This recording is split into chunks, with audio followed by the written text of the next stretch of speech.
Ya udah, monggo. Oke, terima kasih. Selamat malam semuanya. Assalamualaikum warahmatullahi wabarakatuh. Selamat datang juga kepada Pak Imam Sabtono yang pada hari ini akan menjadi narasumber pembicara menjelaskan mengenai melanjutkan hasil daripada rencana kita untuk mengadakan sistem dan instrumen keuangan Islam, terutama berkaitan dengan wakaf, saham, dan riba. Minggu lalu kita sudah dijelaskan mengenai saham dan riba. Mungkin malam ini akan diteruskan oleh Pak Imam dalam penjelasan mengenai wakaf. Tapi mungkin juga karena kemarin itu waktunya terbatas, masih ada beberapa hal, mungkin misalnya masih ada keingintahuan dari beberapa teman-teman di dalam web ini yang mungkin ingin mengetahui lebih banyak tentang apa yang dibahas tentang saham dan riba minggu lalu. Mungkin bisa disediakan waktunya Pak Imam nanti mungkin sebelum kita, Baik, karena kita ini insyaallah. sampai jam 10 ya, jadi mungkin 15 menit terakhir mungkin bisa disediakan waktu atau setengah jam untuk menanyakan atau sambil menjawab, dan juga hal-hal yang berkaitan dengan materi pada malam hari ini atau juga yang minggu-minggu selanjutnya. Jadi untuk mempersingkat waktu, saya persilakan mungkin Pak Imam untuk dapat memulai memberikan penjelasan insight-insightnya tentang lanjutan dari minggu lalu, Pak. Silakan. Baik, bismillahirrahmanirrahim. Assalamualaikum warahmatullahi wabarakatuh. Wassalatu wassalamu ala asrafil anbiya'i wal mursalin wa ala alihi wa sahbihi ajmain. Rabbi shrah li sadri wa yassir li amri wahlul 'uqdatam min lisani yafqahu ma ba'du. Mari sama-sama kita membaca basmalah. Bismillahirrahmanirrahim. Mudah-mudahan pertemuan kita kali ini diberikan keberkahan, kerahmatan bagi kita semua yang hadirinya. Baik, rekan-rekan sekalian, mudah-mudahan waktu kali ini cukup karena ya ada materi ini juga masih cukup banyak gitu ya. Saya akan langsung saja yang saya beri judul tentang menemukan kembali hakikat investasi. Baik. Nah, teman-teman sekalian, kita langsung saja pelan-pelan bismillah. Nah, kita sudah terbiasa untuk melakukan investasi. Karena kalau kita lihat di usia-usia kita seperti saat ini gitu ya, sudah pastinya sudah kepala 5 mendekati 60, bahkan ada yang early 60 gitu ya. Ini kita sudah melewati hampir menyelesaikan tahap golden years. Yaitu kalau kita lihat itu kita sebutnya sebagai 35 tahun emas. Seorang perjalanan hidup manusia kalau dia sudah selesai antara 0 sampai 25 tahun itu dalam bentuk cash flow, kekayaan, dan aktivitas. Kalau kita bicara tentang cash flow, maka dari usia bayi sampai dengan kita selesai sekolah, itu cash flow kita negatif. Baru positif itu saat kita bekerja sampai dengan usia pensiun, kemudian kembali lagi negatif. Kemudian kekayaan juga mulai dari angka 0, kalau ada pun itu adalah warisan, kemudian bertumbuh dan menurun. Kemudian aktivitasnya ada aktivitas spending, kemudian spending plus investasi, dan spending lagi. Sehingga kalau kita lihat memang investasi kita usianya adalah cukup pendek, 35 tahun. Nah, kenapa saya sampaikan di sini? Karena wakaf ini baru akan dirasakan pentingnya apabila kita memandang bahwa usia hidup kita belum mampu mencukupi atau menutupi kesalahan-kesalahan kita. Atau kita meyakini bahwa usia kita itu belum cukup untuk bisa mengcover semua pengeluaran kita, belum bisa mengcover semua amalan-amalan kita untuk bisa menutup dosa-dosa kita. Karena tadi usia kita terlalu pendek gitu ya. Nah, sementara di dalam surat An-Nisa ayat 9, dan hendaklah takut kepada Allah orang-orang yang seandainya meninggalkan di belakang mereka anak-anak yang lemah yang mereka khawatir terhadapnya. Dan itulah alasan kita untuk melakukan investasi. Karena salah satu investasi adalah bentuknya nanti yang akan dinikmati oleh anak-anak kita. Baik, kita kadang-kadang lupa gitu ya, pada saat kita bicara tentang investasi, apakah life cycle manusia itu hanya seperti ini saja, ya. Nah, kalau kemudian berikutnya berapa angka investasi yang dibutuhkan untuk seorang bisa menjaga nilai kekayaannya. Nah, kemarin kita sudah bicara tentang riba, di mana konsepnya adalah uang harus bertambah menurut fungsi daripada waktu. Sementara Islam melarang adanya tambahan uang yang tidak ada underlying activity-nya, baik berupa barang atau produksi real maupun jasa. Nah, sehingga inilah yang agak bertentangan dengan konsep konvensional di mana uang itu harus bertambah menurut fungsi daripada waktu. Karena kalau enggak, kita dianggap bodoh, tertinggal oleh angka inflasi, dan adanya konsep time value of money. Nah, sekarang pertanyaan mendasar, kalaulah kita setuju dengan konsep tersebut, kira-kira berapa jumlah interest atau bunga yang kita butuhkan untuk bisa mengcover atau menjaga kesejahteraan kita. Nah, sekarang kita lihat saja, di sini adalah salah satu grafik, di mana yang satu adalah grafik nilai tukar rupiah dalam 53 tahun terakhir, jadi tahun 67 sampai tahun 2020. Pada saat tahun 1967, satu rupiah itu 1 dolar itu 137 rupiah. Nah, saat ini 1 dolar nilainya 14.500 atau terjadi equivalent inflation rate untuk rupiah terhadap dolar itu senilai 10.483%. Nah, sementara itu baru rupiah dipatok kepada US dollar. Sementara US dollar sendiri itu kalau kita patok dengan basket of good atau keranjang barang yang biasa dikenal sebagai purchasing power parity atau kemampuan daya beli US dollar kepada barang-barang, maka barang-barang yang sama yang senilai 1 dolar pada saat 1967, barang-barang tersebut saat ini harus dibeli dengan harga 7,75 US dollar atau equivalent inflation rate 675%. Itu kalau seluruh uang kita dalam bentuk US dollar. Sehingga dari sini kita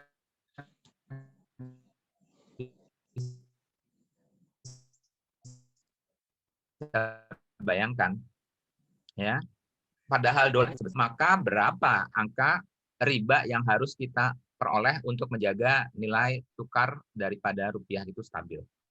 Sehingga ini kita bisa lihat ya, gold price di tahun 1967 atau harga emas di tahun 1967 itu harganya 35,5 dolar per ounce. Sementara saat ini 1.774 US dollar per ounce atau increase sekitar 490%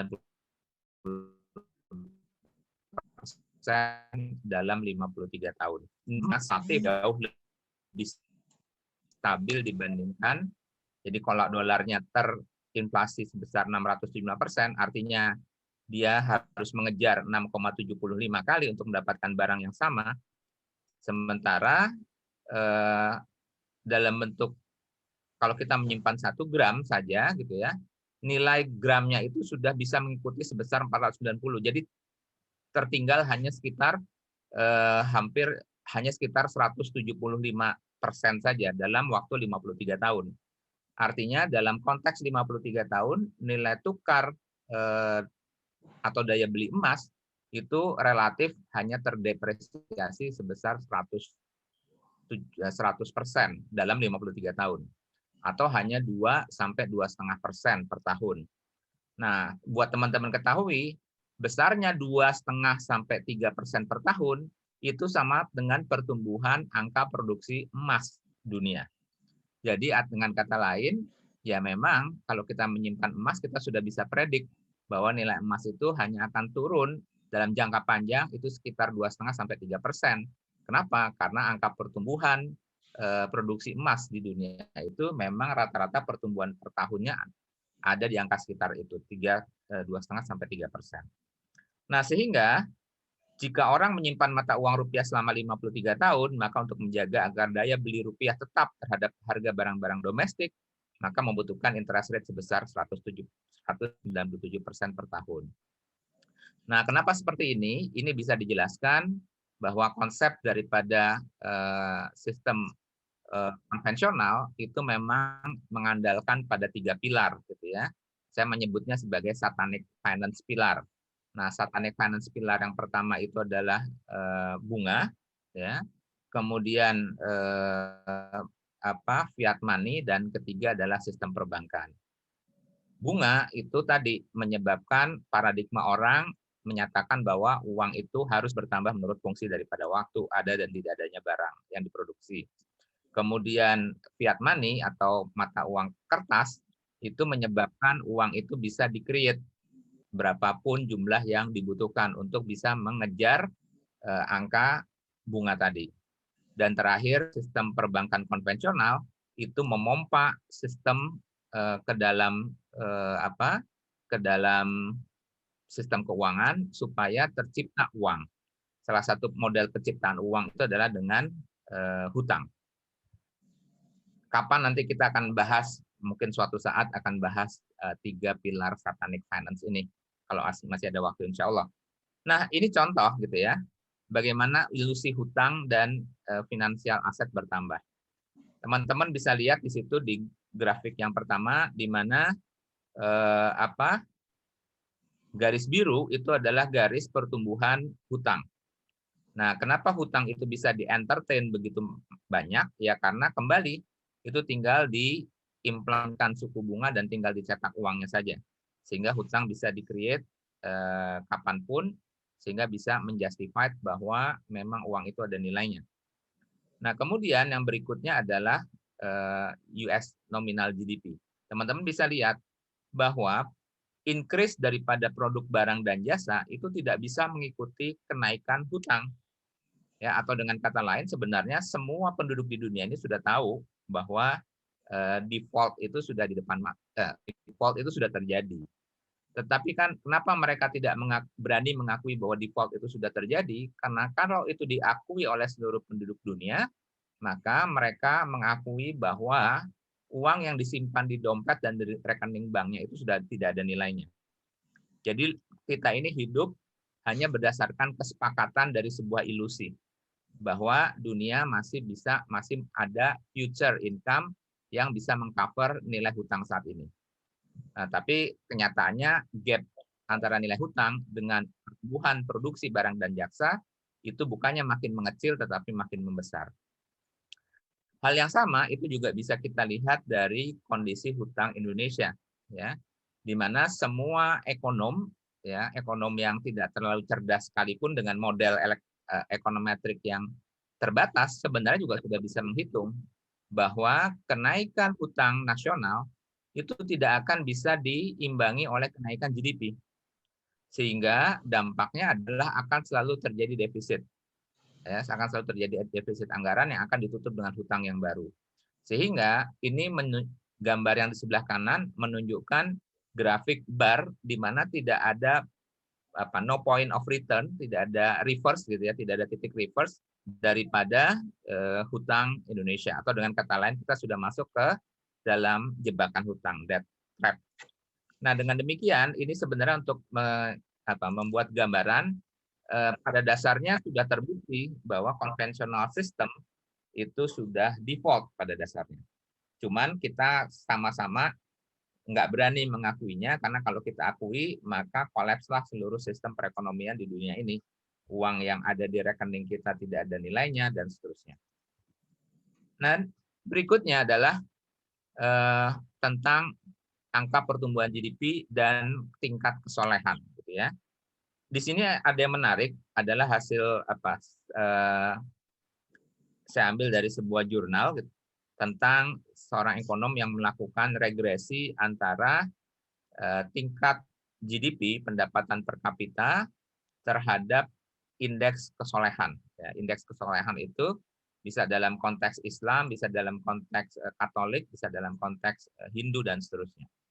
Dan dia melakukan sebuah regresi, di mana yang menarik dari hasil regresi ini adalah semakin soleh sebuah negara, maka pendapatan per kapitanya cenderung lebih kecil, gitu ya. Sehingga ini menjadi sebuah jurisprudensi bahwa agama adalah penghambat kemakmuran. Ini yang kemudian dijadikan sebagai sebuah premis bahwa agama itu bertentangan dengan konsep kemakmuran, gitu ya.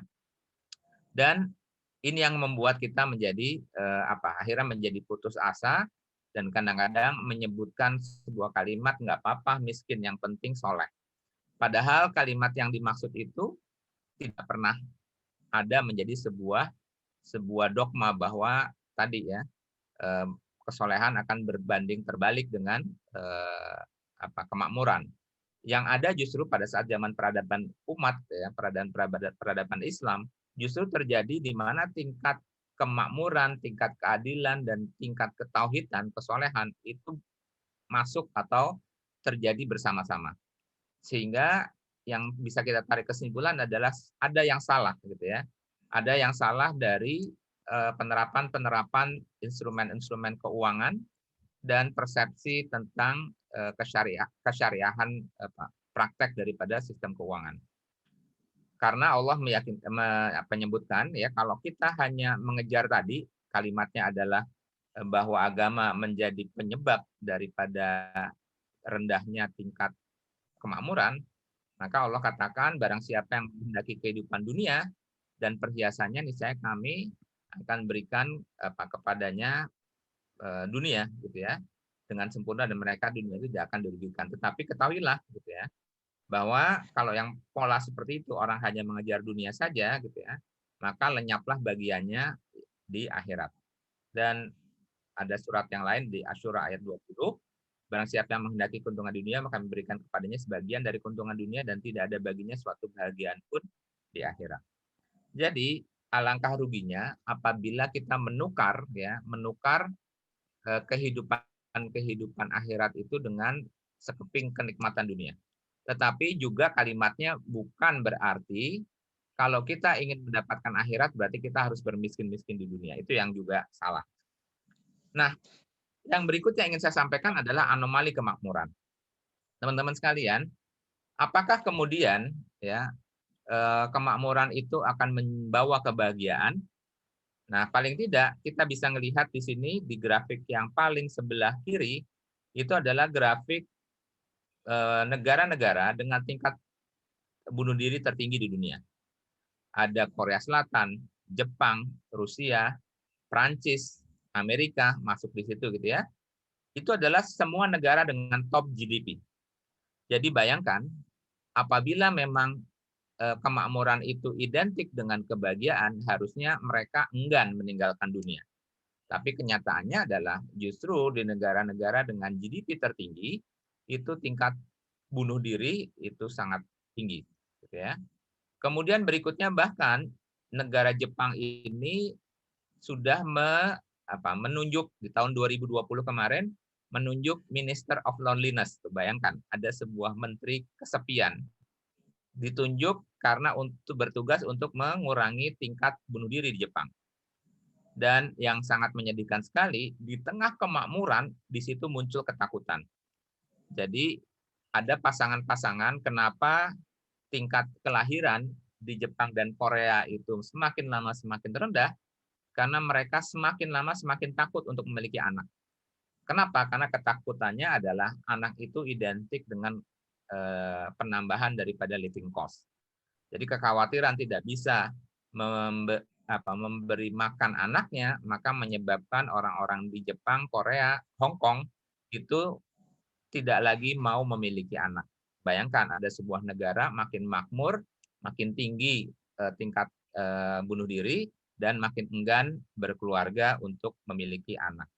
Dan ini sama sekali berbanding terbalik dengan konsep ekonomi syariah yang didasarkan maslahat, di mana parameter maslahat itu umumnya terdiri dari 5. Satu adalah hifzuddin, jadi semakin mereka bertransaksi, maka semakin yakin akan ketauhidan dia terhadap Allah. Kemudian hifzun nafs, semakin sering dia bertransaksi, merasa jiwanya semakin terlindungi. kemudian hifsun nasab, semakin dia banyak bertransaksi, semakin meyakini bahwa anak cucunya akan terlindungi, kemudian hifsun akal, semakin banyak dia bertransaksi, maka dia merasa semakin cerdas, dan terakhir hifsun mal. Baru semakin lama, semakin banyak dia bertransaksi, maka semakin terlindungi atau semakin bertambah hartanya. Apabila 5 parameter itu tercapai, maka disitulah sebenarnya hakikat daripada transaksi syariah itu bekerja. Baik, dan ini menariknya adalah kondisi ini di Jepang, teman-teman bisa lihat, dari 2008 sampai 2019 itu sudah berhasil ditekan bunuh diri di dunia, di Jepang gitu ya, termasuk negara dengan tingkat bunuh diri tertinggi di dunia. Sudah berhasil ditekan, tetapi tahun 2020 itu naik kembali. Kenapa? Karena kekhawatiran mereka tentang COVID. Bayangkan ya, ada sebuah negara yang tingkat bunuh diri karena takut ya, takut akan nasibnya, takut akan bisnisnya, gagal karena COVID, itu menyebabkan orang yang bunuh diri itu dalam 1 tahun kemarin berjumlah 20.000 jiwa. Sementara COVID-nya sendiri hanya mampu membunuh 8.500. Ini kan menunjukkan bagaimana ketidakrasionalan, ya, ketidakrasionalan manusia, di mana dia bunuh diri takut karena COVID dalam 1 tahun itu mencapai 20.000, sementara COVID-nya sendiri hanya membunuh 8.515. Itu terjadi di Jepang. Dan kemarin kita juga sudah sampaikan tentang anomali dari global food paradox, yaitu orang yang berpikir mereka yang meninggal karena kelaparan, itu ternyata jumlahnya hanya 795 juta jiwa, sementara mereka yang meninggal karena kebanyakan makan dan obesitas, itu jumlahnya mencapai 2,1 miliar. Demikian juga makanan yang tersisa karena terbuang atau expired, itu jumlahnya 4 kali lebih banyak daripada yang dibutuhkan agar orang miskin tersebut tidak lagi kelaparan. Teman-teman sekalian, apa yang saya sampaikan itu adalah cerita tentang paradigma kita terhadap kebutuhan ekonomi untuk memenuhi kebutuhan hidup kita di dunia. Sementara kita kadang-kadang lupa bahwa dunia itu sebesar apa sih, gitu ya. Nah, dunia itu kalau kita letakkan dalam satu piringan galaksi, itu galaksi Bima Sakti, ya hanya setitik itulah bumi itu. Gitu ya. Dan disinilah sebenarnya makna daripada dunia itu tidak lain adalah tempat. Ya, dunia itu adalah tempat buat kita beribadah kepada Allah. Ya. Inna sholati wa nusuki wa mahyaya mahmati lillahi rabbil alamin. Sesungguhnya hidupku, sholatku, ibadahku, hidupku dan matiku hanya untuk Allah, Tuhan seluruh semesta alam. Baik, jadi apa yang kita bicarakan tentang riba, yang kita bicarakan tentang kebutuhan investasi, yang kita bicarakan tentang margin atau angka rate yang kita butuhkan supaya kita tidak menjadi miskin, yang 197% per tahun itu adalah bicara tentang kebutuhan hidup kita di alam dunia. Yang notabene hanya satu noktah dari noktah perjalanan keabadian. Bayangkan keabadian. Karena di ujung nanti ya, pada saat kita sudah selesai dengan siratal mustaqim dan kita ditetapkan surga dan neraka, maka ada sebuah peristiwa yang besar yang ada di dalam hadis Sahih Bukhari. Apa peristiwanya? Yaitu pada saat kita sudah masuk ke kamar masing-masing, ada yang masuk ke kamar surga dan ada yang masuk ke kamar neraka, maka Allah gitu ya, ketika ahli surga telah masuk ke dalam surga dan ahli neraka telah masuk ke dalam neraka, didatangkanlah al-maut. Jadi maut itu adalah makhluk. Ya, maut itu adalah makhluk ciptaan Allah, makanya dia bisa bekerja di dunia. Nah, kemudian al-maut itu dipanggil ya, dan dia suruh berdiri di antara pintu surga dan neraka di pertigaan, sehingga orang-orang penghuni surga dapat melihat, orang-orang penghuni neraka dapat melihat. Wahai penduduk surga, wahai penduduk neraka, saksikanlah bahwa tidak ada lagi kematian. Maka penduduk surga bertambah gembira di atas kegembiraan mereka, dan penduduk neraka bertambah sedih di atas kesedihan mereka. Maka disitulah al-maut disembelih. Jadi disitulah selesai kisah daripada perjalanan keabadian kita. Sehingga pertanyaan mendasar dari apa yang kita kerjakan saat ini, mana yang sebenarnya kita butuhkan. Apakah investasi for the future, apakah investasi for eternity? Karena dua-duanya konsepnya berbeda. Investasi untuk jangka masa depan, ataukah investasi untuk keabadian. Maka sesungguhnya aktivitas ekonomi yang diajarkan oleh konsep syariah adalah seluruh aktivitas investasi yang mengarah pada investasi keabadian. Kenapa? Karena hakikatnya seorang manusia adalah mereka yang tidak tinggal di bumi, tetapi mereka akan melalui perjalanan alam kubur, kehancuran alam semesta, hari kebangkitan, padang mahsyar, syafaat, hisab, penyerahan catatan amal, mizan, telaga, siratal mustaqim, dan berujung pada keabadian, apakah ada di surga atau neraka. Dan apa yang kita butuhkan itu sangat singkat sekali di dunia. Maka disinilah kita harus berpikir-pikir lagi, apakah investasi yang kita kerjakan ini cukup. Padahal waktu yang tersedia, golden age kita hanya 35 tahun untuk bisa membiayai perjalanan panjang hidup kita. Bukan perjalanan panjang, untuk membiayai keabadian hidup kita. Teman-teman sekalian, maka disinilah ya hadis ini berbunyi tentang segitiga keabadian. Intinya segitiga keabadian ini untuk menjaga kita supaya jangan menjadi fakir, ya, menjadi seorang peminta-minta atau seorang yang tidak memiliki sangu, yang tidak memiliki bekal dalam perjalanan menuju surga dan neraka nanti. Apa itu? Yaitu segitiga keabadian. Tentang hadis, apabila manusia meninggal di dunia, maka terputuslah segala amalnya kecuali 3 hal, yaitu sedekah jariah, itu adalah wakaf, kemudian ilmu yang bermanfaat, dan berikutnya anak soleh yang mendoakan kepadanya. Nah, teman-teman bisa lihat di sini, kenapa penyebutannya adalah aset terlebih dahulu, kemudian pendidikan, baru anak soleh. Karena anak soleh tidak mungkin dapat dilahirkan dari sebuah ketiadaan proses pendidikan. Sementara kegiatan proses pendidikan, ajar mengajar, itu tidak akan bisa terwujud apabila tidak didukung oleh infrastruktur yang memadai. Oleh karenanya, inilah sebenarnya konsep keabadian. Dan sekaligus bisa menjawab kekhawatiran kita tadi tentang meninggalkan anak-anak yang lemah. Sebenarnya meninggalkan anak-anak yang lemah, kekhawatiran kita bukanlah untuk menjaga kesejahteraan generasi kita. Kita terpikir tentang meninggalkan bentuknya warisan berupa aset. Padahal sesungguhnya kalau kita lihat segitiga keabadian ini, maka yang harusnya merupakan warisan yang hakiki adalah sebuah ilmu, yaitu ilmu yang bermanfaat. Jadi ilmu itu pada hakikatnya adalah investasi yang sesungguhnya, di mana ilmu yang bermanfaat ini di tangan anak yang soleh akan terus mengalirkan hasil investasi kepada orang tuanya yang tengah menuju perjalanan keabadian. Nah, barulah kita sekarang masuk ke pengantar tentang investasi di titik yang pertama tadi, yaitu amal jariah. Semua ulama sepakat bahwa amal jariah yang dimaksud itu adalah wakaf. Ya. Maka ini pasti teman-teman sudah berkali-kali mendengarkan ini dan insya Allah mudah-mudahan nggak bosan gitu ya. Tentang sejarah wakaf, unsur wakaf, dan perkembangan pengelolaan wakaf. Jadi kembali yang kita bicarakan adalah sebuah investasi. Teman-teman sekalian, Islam sebagai agama yang syumuliyah, yang komplit, ya namanya syumuliyah artinya komplit, integrated, komprehensif. Dia memiliki instrumen-instrumen sosial yang sering kita dengar, yaitu infak, sedekah, zakat, wakaf. Sesungguhnya infak, sedekah, zakat, dan wakaf ini ada dalam satu keranjang besar atau satu keranjang besar yang kita sebut semuanya adalah sedekah.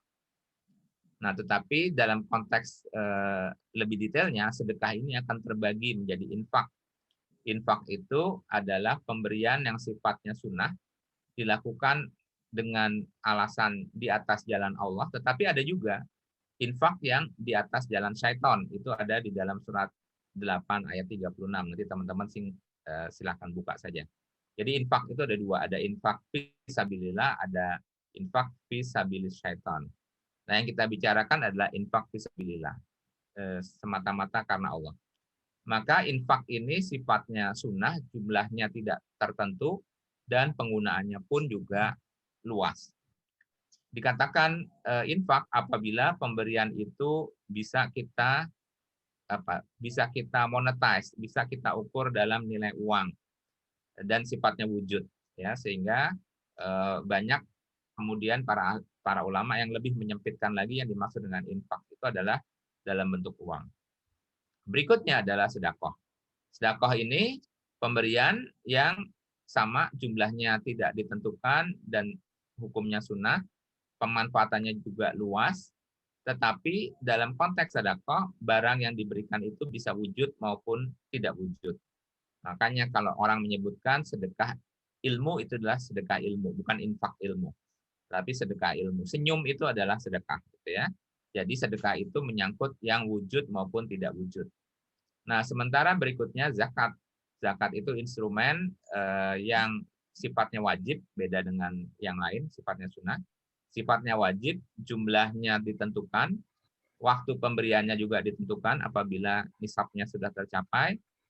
Kemudian berikutnya adalah penerimanya. Penggunaannya pun juga dibatasi, yaitu 8 asnaf. Baik infak, sedekah, dan zakat itu segera dihabiskan. Berbeda dengan wakaf. Wakaf itu sifatnya adalah sunnah, waktunya juga tidak ditentukan, pemanfaatannya pun juga luas, tetapi di dalam wakaf dikenal konsep yang namanya korpus, pokok asetnya, yang harus dijaga sustainability-nya, dan manfaat yang dilahirkan secara terus-menerus, dan itulah yang diberikan kepada penerima manfaat ataupun maquf alaih. Sehingga dengan singkatnya kita sudah sebutkan bahwa infak, sedekah, zakat itu sifatnya adalah operating expenditures, sementara wakaf itu sifatnya adalah capital expenditures.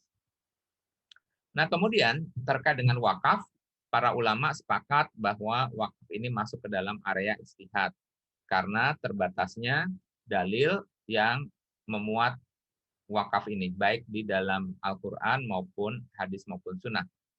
Bahkan di dalam Al-Quran, kata wakaf yang dalam artian menahan harta untuk kemudian diambil manfaatnya itu tidak ditemukan.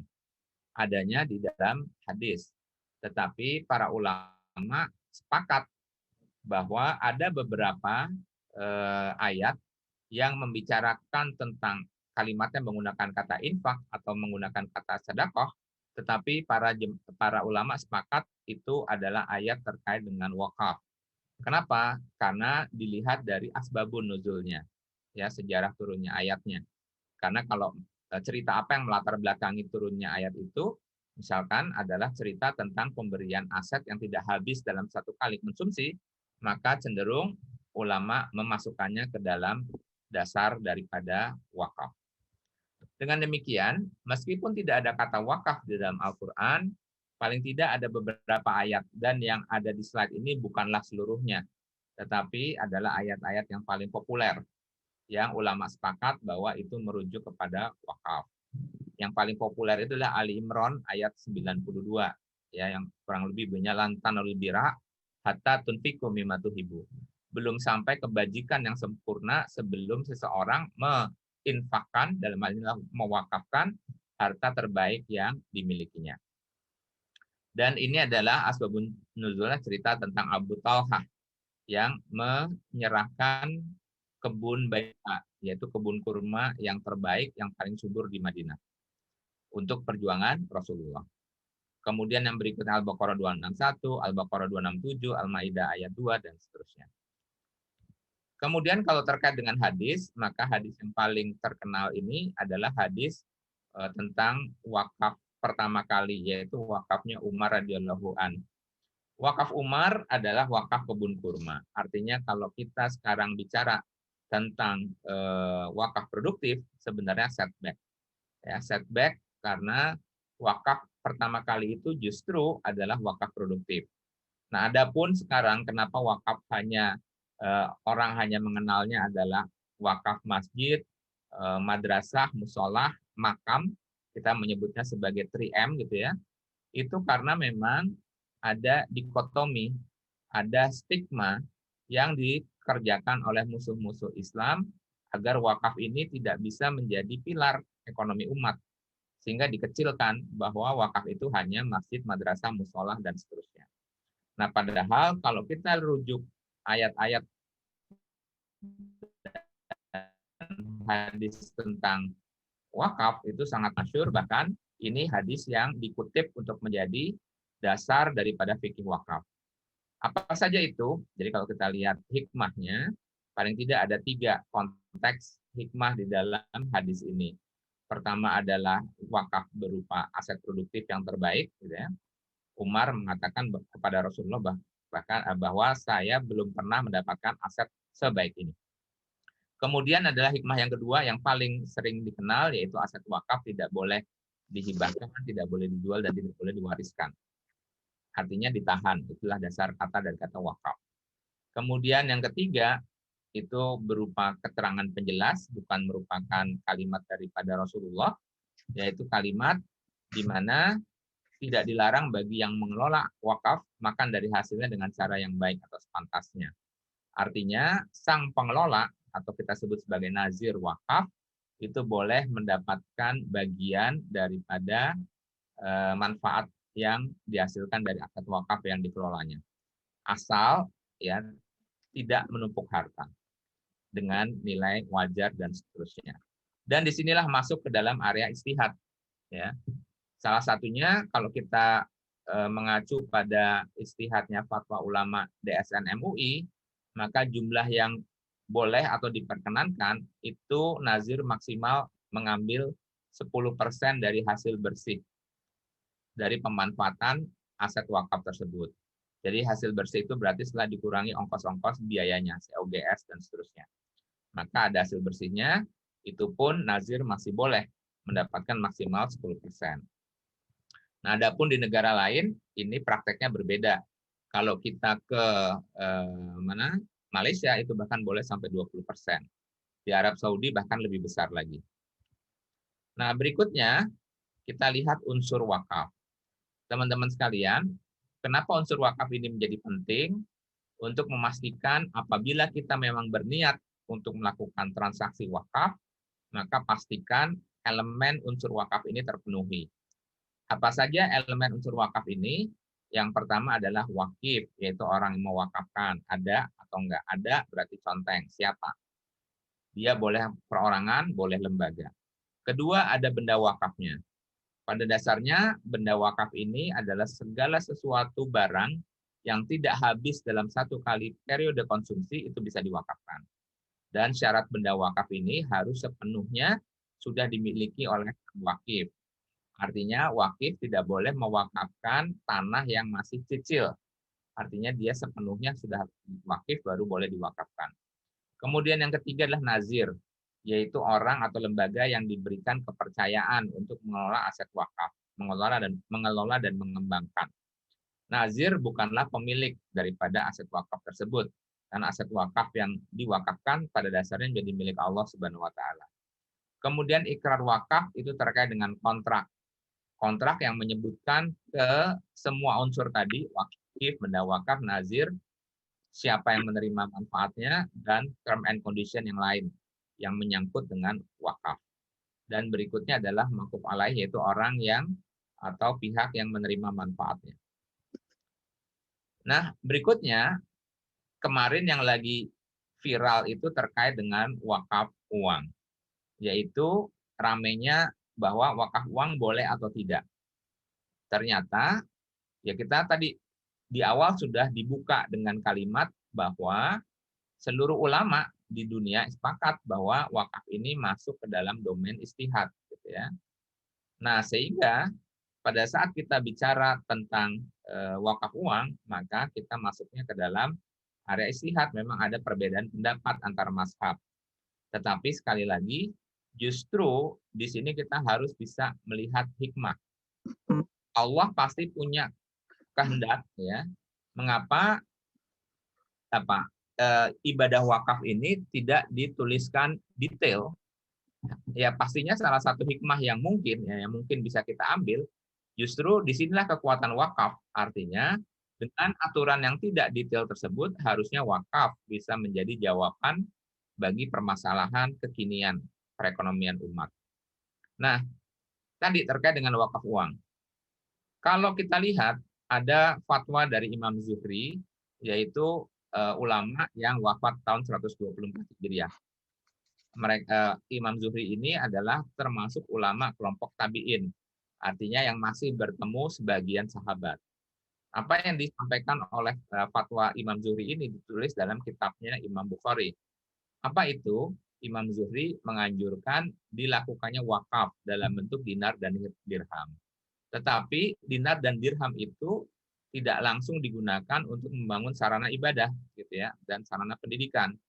Tetapi justru Imam Zuhri mengatakan bahwa uang yang dikumpulkan, dipinjamkan, baik dalam bentuk mudarabah, musyarakah, atau bagi hasil, bersirkah, dan seterusnya, sehingga mendapatkan imbal hasil, barulah imbal hasilnya digunakan untuk membangun sarana-sarana ibadah dan sarana pendidikan tersebut. Nah, inilah yang menjadi dasar beberapa mazhab itu membolehkan wakaf uang. Nah, siapa yang tidak membolehkan? Mazhab Syafi'i dan Hambali berpendapat wakaf dinar dan dirham itu tidak bisa dilakukan. Karena tadi sulit untuk menjaga kekekalan daripada substansinya, barangnya. Karena pada saat uang diterima, maka dia harus dibelanjakan. Nah, pas saat dibelanjakan, dia hilang. Maka dikatakan ini tidak memenuhi kaidah barang yang bisa diwakafkan. Tetapi mazhab Hanafi berpendapat lain, ya. Karena kita sama-sama tahu bahwa Imam Hanafi adalah salah satu imam yang memiliki profesi sebagai pedagang. Jadi satu-satunya di antara 4 mazhab ini yang profesinya sebagai pengusaha atau pedagang, yaitu Imam Hanafi. Beliau membolehkan wakaf uang asalkan hal itu sudah menjadi uruf atau kebiasaan di kalangan masyarakat. Nah, apa yang dimaksud dengan uruf?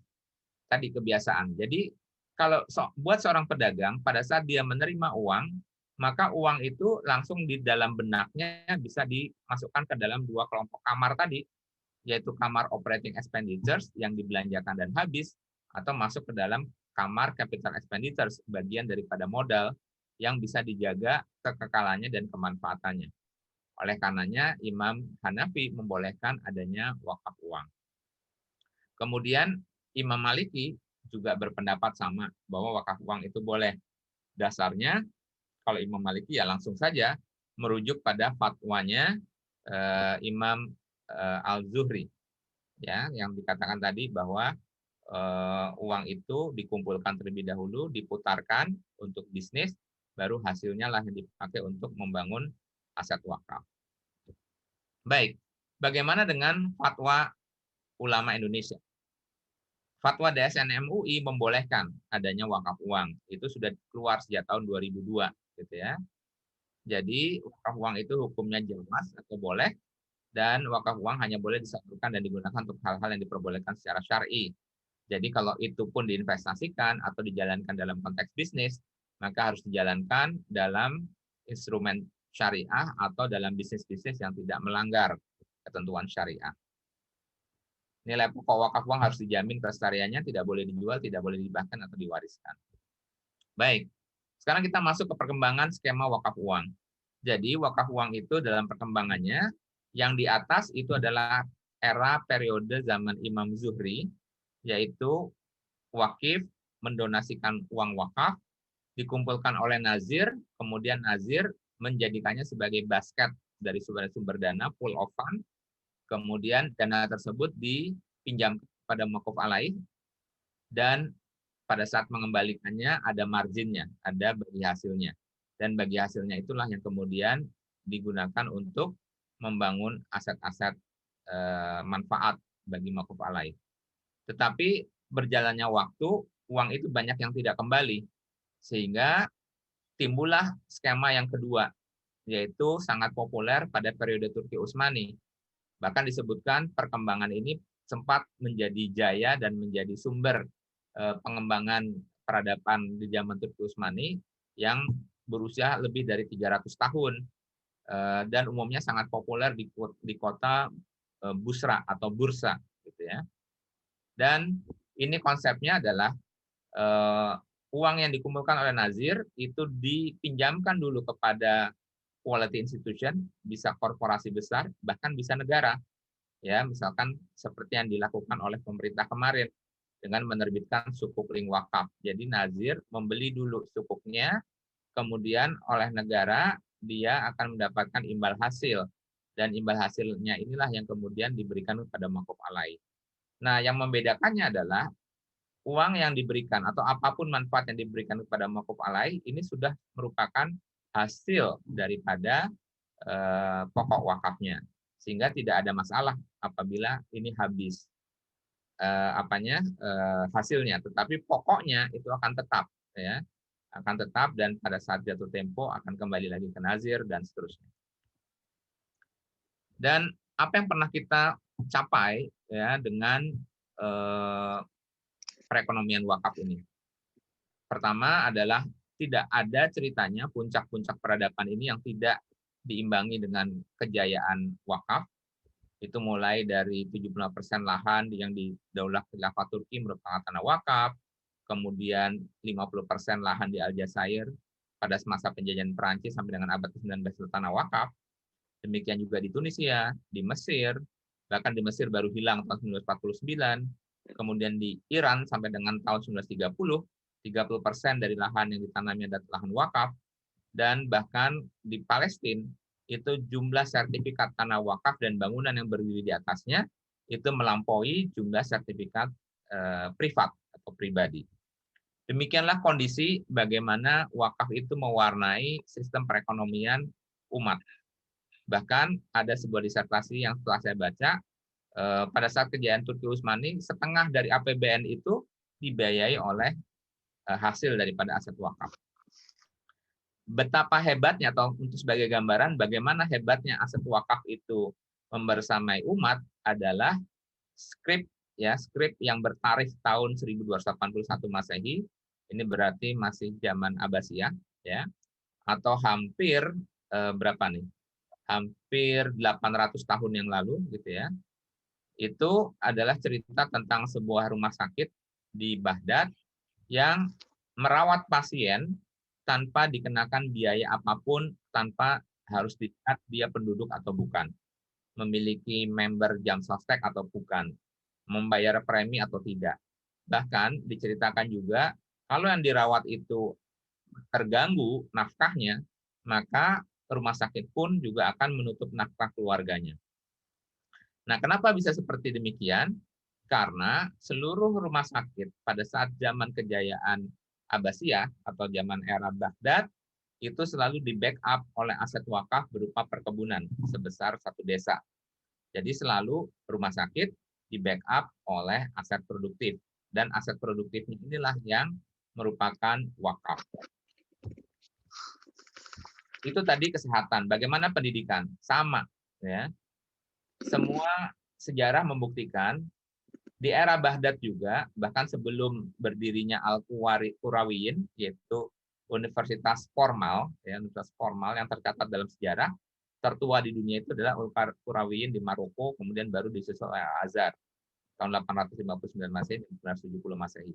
Tapi sebelum itu, zaman kejayaan Baghdad pun juga para pendeta-pendeta Nasrani itu umumnya mengambil ilmu atau bersekolah itu di Baghdad, dan diperbolehkan karena disitulah menunjukkan bahwa Islam rahmatan lil alamin yang sesungguhnya.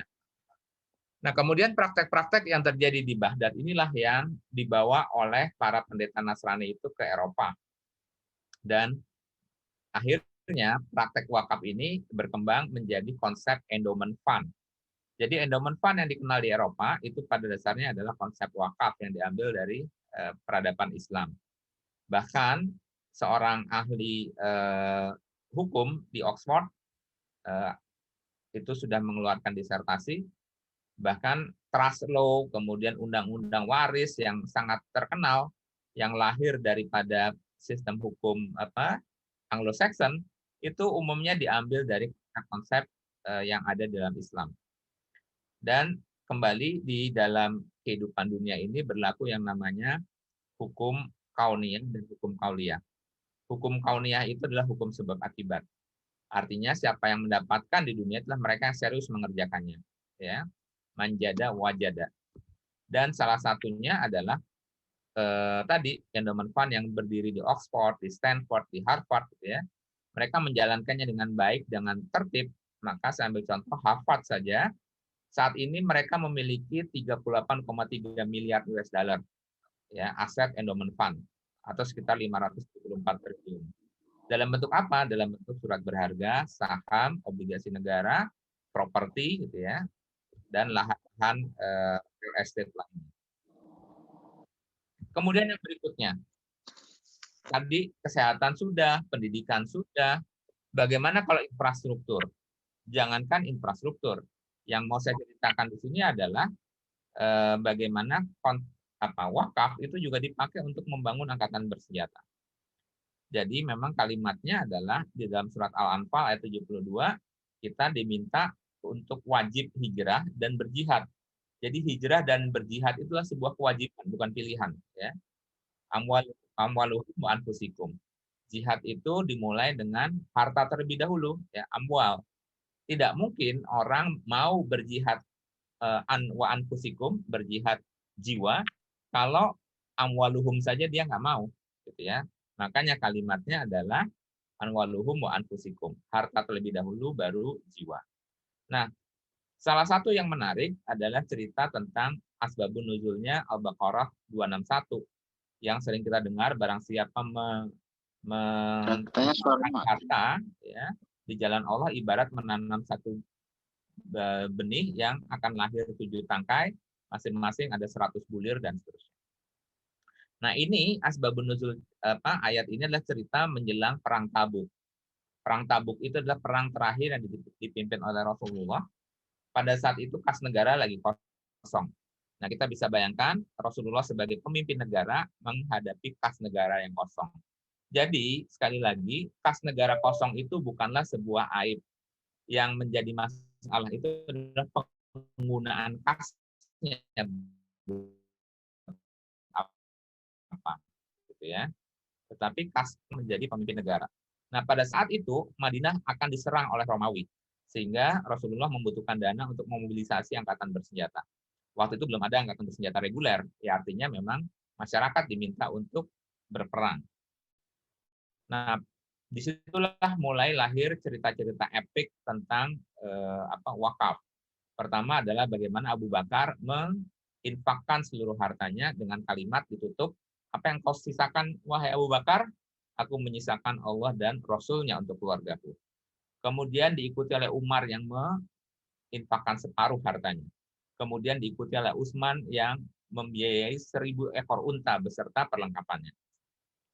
Dan sudah pasti kalimat-kalimat tersebut diikuti banyak hadis dengan perang Tabuk. Di situ diceritakan, banyak hadis yang menceritakan bagaimana orang itu pada saat perang tersebut ada yang mewakafkan kudanya, mewakafkan pedangnya, baju besinya, perisai, dan seterusnya.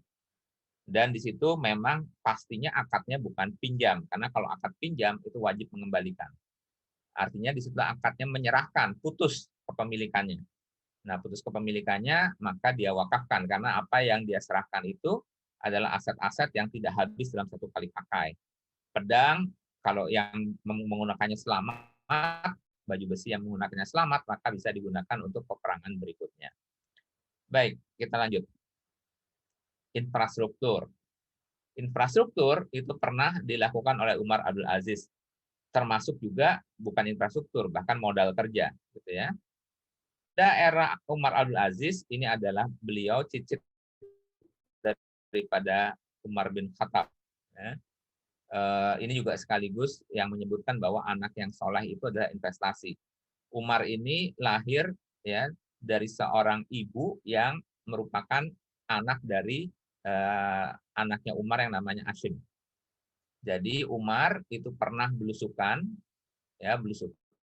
ke kampung, kemudian dia mendengar ada seorang gadis yang lagi bertengkar dengan orang tuanya karena gadis tersebut menolak mencampur susu dengan air. Nah, kemudian dan alasan menolaknya karena takut terhadap Allah Subhanahu wa taala. Maka Umar pada saat pulang ke rumah dia meminta Hashim untuk melamar atau menikahi gadis tersebut. Dan dari situlah lahir anak perempuan yang menjadi ibu daripada Umar Abdul Aziz. Nah, jadi itulah anak soleh itu insya Allah investasi dan akan melahirkan keturunan yang soleh juga. Nah, Umar Abdul Aziz ini sangat terkenal karena pada periodenya tidak ada orang yang berhak menerima zakat. Bukan karena zakatnya saja yang hebat, tapi wakafnya juga luar biasa. Bagaimana Baitul Mal itu membiayai, jadi pada saat itu wakaf, kemudian bersama aset yang lain, jizyah, haraj, fai, dan seterusnya dikelola oleh Baitul Mal, itu digunakan untuk melunasi hutang orang-orang yang berhutang tetapi dia hidup sederhana dan jujur. Maka ini adalah proses bailout bailout private oleh sumber dana publik, itu bisa pernah dilakukan oleh Umar Abdul Aziz. Dan wakaf itu dimulai dari keluarga, di mana Umar Abdul Aziz meminta istrinya untuk menyerahkan perhiasannya, ya, diwakafkan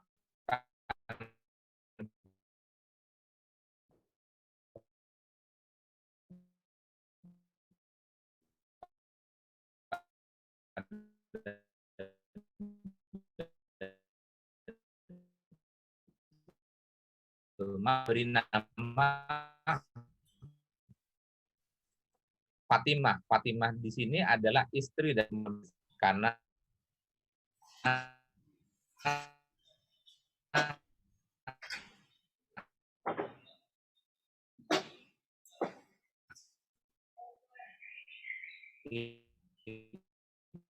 Maaf, Simam suaranya putus-putus di tempat yang lain putus nggak? Putus-putus semua.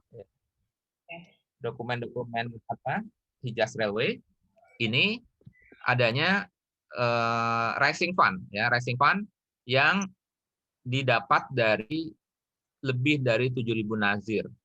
Nazirnya mana saja? Nazir umat muslim di seluruh dunia. Bahkan dokumennya itu menyebutkan fundraising itu juga dilakukan di Maroko, Aljazair, Tunisia, South Africa, dan bahkan Island of Java. Kenapa disebut Island of Java? Karena pada saat itu Republik Indonesia belum terbentuk. Masih akhir tahun 18 sekian menjelang awal tahun 1900. Dan di situ menunjukkan bahwa wakaf itu juga bisa cross negara.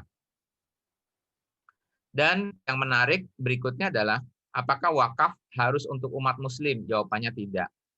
Kenapa tidak? Jangankan selain non-muslim, bukan manusia saja boleh menerima manfaat daripada wakaf ini.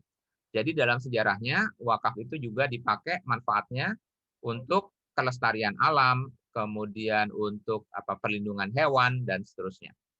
Jadi cerita tentang Worldwide Fund yang kita begitu kagum konsep ini dikembangkan di PBB, sesungguhnya Islam sudah memiliki konsep ini 15 abad yang lalu. Kemudian perkembangan terakhir, bahkan di Pakistan, itu negara sudah mengeluarkan sukuk wakaf digunakan untuk membangun pembangkit listrik. Sehingga nanti pembangkit listrik yang ada itu menjadi milik umat, ya, milik umat. Di mana BUMN itu hanya sebagai operator, tetapi dia sepenuhnya milik masyarakat. Baik, jadi intinya adalah bagaimana kita mengubah paradigma konsep wakaf yang semula bersifat cost-centric, jadi kita berwakafnya misalkan masjid, musola, madrasah. Pada saat aset wakaf itu sudah terbentuk, yang terjadi malah cost-centric, mencari sumber dana lagi untuk membiayai aset wakaf yang dibangun. Kita mulai bergeser yang tadinya cost-centric menjadi productive-centric. Apa itu? Jadi yang sifatnya tadinya dependensi, ketergantungan, dan discontinue, berubah menjadi not only. Jadi bukannya nggak boleh kita berwakaf masjid, tapi kalau berwakaf masjid, cobalah pikirkan juga, ya, kira-kira aset wakaf apa yang bisa menopang operasional daripada masjid tersebut. Berwakaf madrasah, pikirkan juga kira-kira wakaf apa yang bisa melahirkan income-income untuk menjadi operasional daripada madrasah tersebut. Jadi masuk ke dalam business development, investment, properti, lembaga keuangan syariah, dan seterusnya, yang return-nya ini digunakan untuk operasional tadi. Baik, teman-teman sekalian, kenapa wakaf ini menjadi ramai saat ini? Saya sih memiliki keyakinan bahwa ini adalah kejadian menuju bangkitnya peradaban Islam setiap 100 tahun sekali. Ini sebagai hadis ya.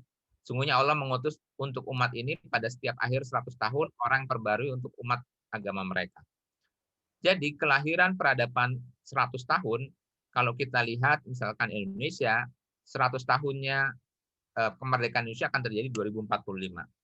Tetapi kalau kita lihat mulai dari runtuhnya Turki Utsmani, ini agak menarik ya. Karena Turki Utsmani itu runtuhnya tahun 1924. Jadi kalau 100 tahun itu kebetulan 2024 gitu ya. Dan mungkin ya bangkitnya perwakafan nasional ini juga menjadi bagian dari bangkitnya peradaban umat manusia. Dan ayat ini yang menarik yaitu hadis riwayat Muslim nomor 1017 gitu ya. Intinya adalah barang siapa mengerjakan kebaikan kemudian diikuti oleh yang lain gitu, meskipun yang lain itu mengikutinya lebih baik, maka orang yang pertamanya itu tetap mendapatkan pahala orang yang mengikutinya tanpa mengurangi pahala orang yang mengikutinya tadi. Ini sekaligus menjadi spirit daripada wakaf. Karena sesungguhnya sering terjadi DKM masjid misalkan. Dia ada orang yang ingin mengganti tegel lantai masjid. Kemudian DKM masjid mengatakan jangan karena ini wakaf gitu ya. Ini yang pandangan yang keliru. Justru apabila ada orang yang ingin mengganti tadi dengan lantai yang lebih bagus, segerakan. Kenapa? Karena orang yang pertama itu akan mendapatkan pahala orang yang mengikutinya. Ya, meskipun yang mengikutinya lebih baik, itu dia juga mendapatkan pahala yang sama tanpa mengurangi pahala orang yang kedua. Nah, jadi sekaligus untuk menjawab apakah aset wakaf itu boleh digantikan kalau sudah jelek atau segala macam, boleh. Bahkan kalau ada yang menggantikan lebih baik, segerakan. Karena orang yang pertama akan mendapatkan pahalanya. Dan ini slide terakhir, kenapa wakaf ini menjadi penting untuk kita diskusikan, karena terkait dengan peradaban 2045 atau tadi bangkitnya peradaban setiap 100 tahun sekali, Indonesia ini akan sudah terbukti menjadi negara yang paling dermawan sedunia gitu ya. Kemudian yang berikutnya di tahun 2036 itu Indonesia menjadi negara dengan angkatan kerja produktif terbesar di dunia, nomor 2 setelah India. Artinya 2036 dan seterusnya itu Indonesia memiliki revenue, orang Indonesia bekerja dan memiliki uang. Tingkat dependensi ratio daripada orang bangsa Indonesia itu relatif rendah dibanding negara-negara lain. Dan yang terdahsyat itu adalah hasil survei daripada Farke Survei yang telah melakukan survei terhadap 20.000 anak milenial di 120 negara. Pertanyaan cuma satu, apakah agama itu yakin akan membawa kebahagiaan Anda, gitu ya? Dan ternyata yang paling tinggi menjawab itu adanya di Indonesia. Jadi Indonesia adalah sebuah negara yang dermawan, kemudian dia akan memiliki uang karena penduduknya bekerja, dan dia soleh. Jadi bayangkan sebuah negara yang dermawan, memiliki uang, dan soleh. Ini adalah sebuah modal utama kemungkinan besar terjadinya peradaban umat. Bangkitnya peradaban umat. Dan sekalian, sebagai penutup ini kita kontemplasi sebentar gitu ya. Karena sesungguhnya wakaf ini buat kita menjadi menarik dan harus menjadi bahasan topik yang menarik, terutama buat kita yang meyakini usia sudah sebentar lagi, kemudian kita khawatir sebaiknya kita wakafkan atau kita wariskan. Gitu ya. Dan ketahuilah gitu ya, apabila kita baca tentang jaminan rezeki terhadap umat ya, terhadap makhluk, jaminan rezeki Allah itu ada di dalam ayat-ayat di dalam Al-Qur'an, itu tidak ada satupun yang bersumber daripada warisan, yaitu Allah menjamin rezeki seorang karena usahanya, menjamin rezeki seorang karena dia bersyukur, menjamin rezeki seorang karena rezeki yang tidak terduga, itu kalimatnya karena dia bertakwa, kemudian rezeki karena beristighfar, banyak beristighfar, rezeki karena menikah, rezeki karena memiliki anak, dan rezeki karena sedekah. Itu adalah pintu-pintu rezeki yang dijamin oleh Allah. Dan kita bisa lihat tidak ada satupun pintu rezeki yang dijamin yang berasal dari waris. Gitu ya. Nah, apa yang menyebabkan kekacauan kita tidak bisa melihat apa-apa yang dijanjikan oleh Allah tersebut? Yang menyebabkan kekacauan kita adalah ketidakrasionalan kita tadi sebagai ditutup dengan hal yang sama pada saat kita pembuka adalah ketidakrasionalan kita dan rusaknya iman kita. Ya, ketidakyakinan kita walal akhiratu khairu wa abqa. Padahal kehidupan akhirat itu lebih baik, pasti lebih baik dan kekal gitu ya. Jadi kalau kita meyakini kalimat tadi, ayat tadi walal akhiratu khairu wa abqa, maka kita memandang dunia ini ibarat sebuah garis grafik yang asimtot ya. Asimtot itu artinya menuju titik nol seiring dengan bertambahnya waktu. Bukan terbalik. Sementara kita di dunia seiring bertambahnya waktu, maka melihat dunia itu semakin lama semakin menarik. Harusnya semakin turun. Jadi kalau kita memiliki keinginan terhadap sebuah benda, misalkan anggaplah kendaraan. Indeksnya pada saat ini 8. Kemudian semakin kita sering melihat kendaraan itu di kemudian hari, bulan kedua, bulan ketiga, tahun keempat, harusnya kalau kita rasional, indeksnya itu akan semakin turun. Bukan semakin naik. Kenapa? Karena kemanfaatan barang tersebut semakin berkurang seiring dengan jatah berkurangnya hidup kita di dunia. Dan ini adalah salah satu buku menarik, adalah buku Die Empty. Dia adalah buku bestseller tahun 2006, global bestseller tahun 2006, ditulis oleh Todd Henry, seorang ahli manajemen yang menyebutkan, memprovokasi pembacanya, kira-kira tanah apa yang paling berharga di dunia. Orang-orang menyebutnya adalah tanah yang mengandung emas, tanah yang mengandung minyak, dan seterusnya. Todd Henry menjawab bahwa tanah yang paling berharga di dunia adalah kuburan. Kenapa tanah kuburan? Karena di dalam tanah kuburan tersebut terpendamlah seluruh impian orang-orang yang memilikinya. Dan Todd Henry meyakini impian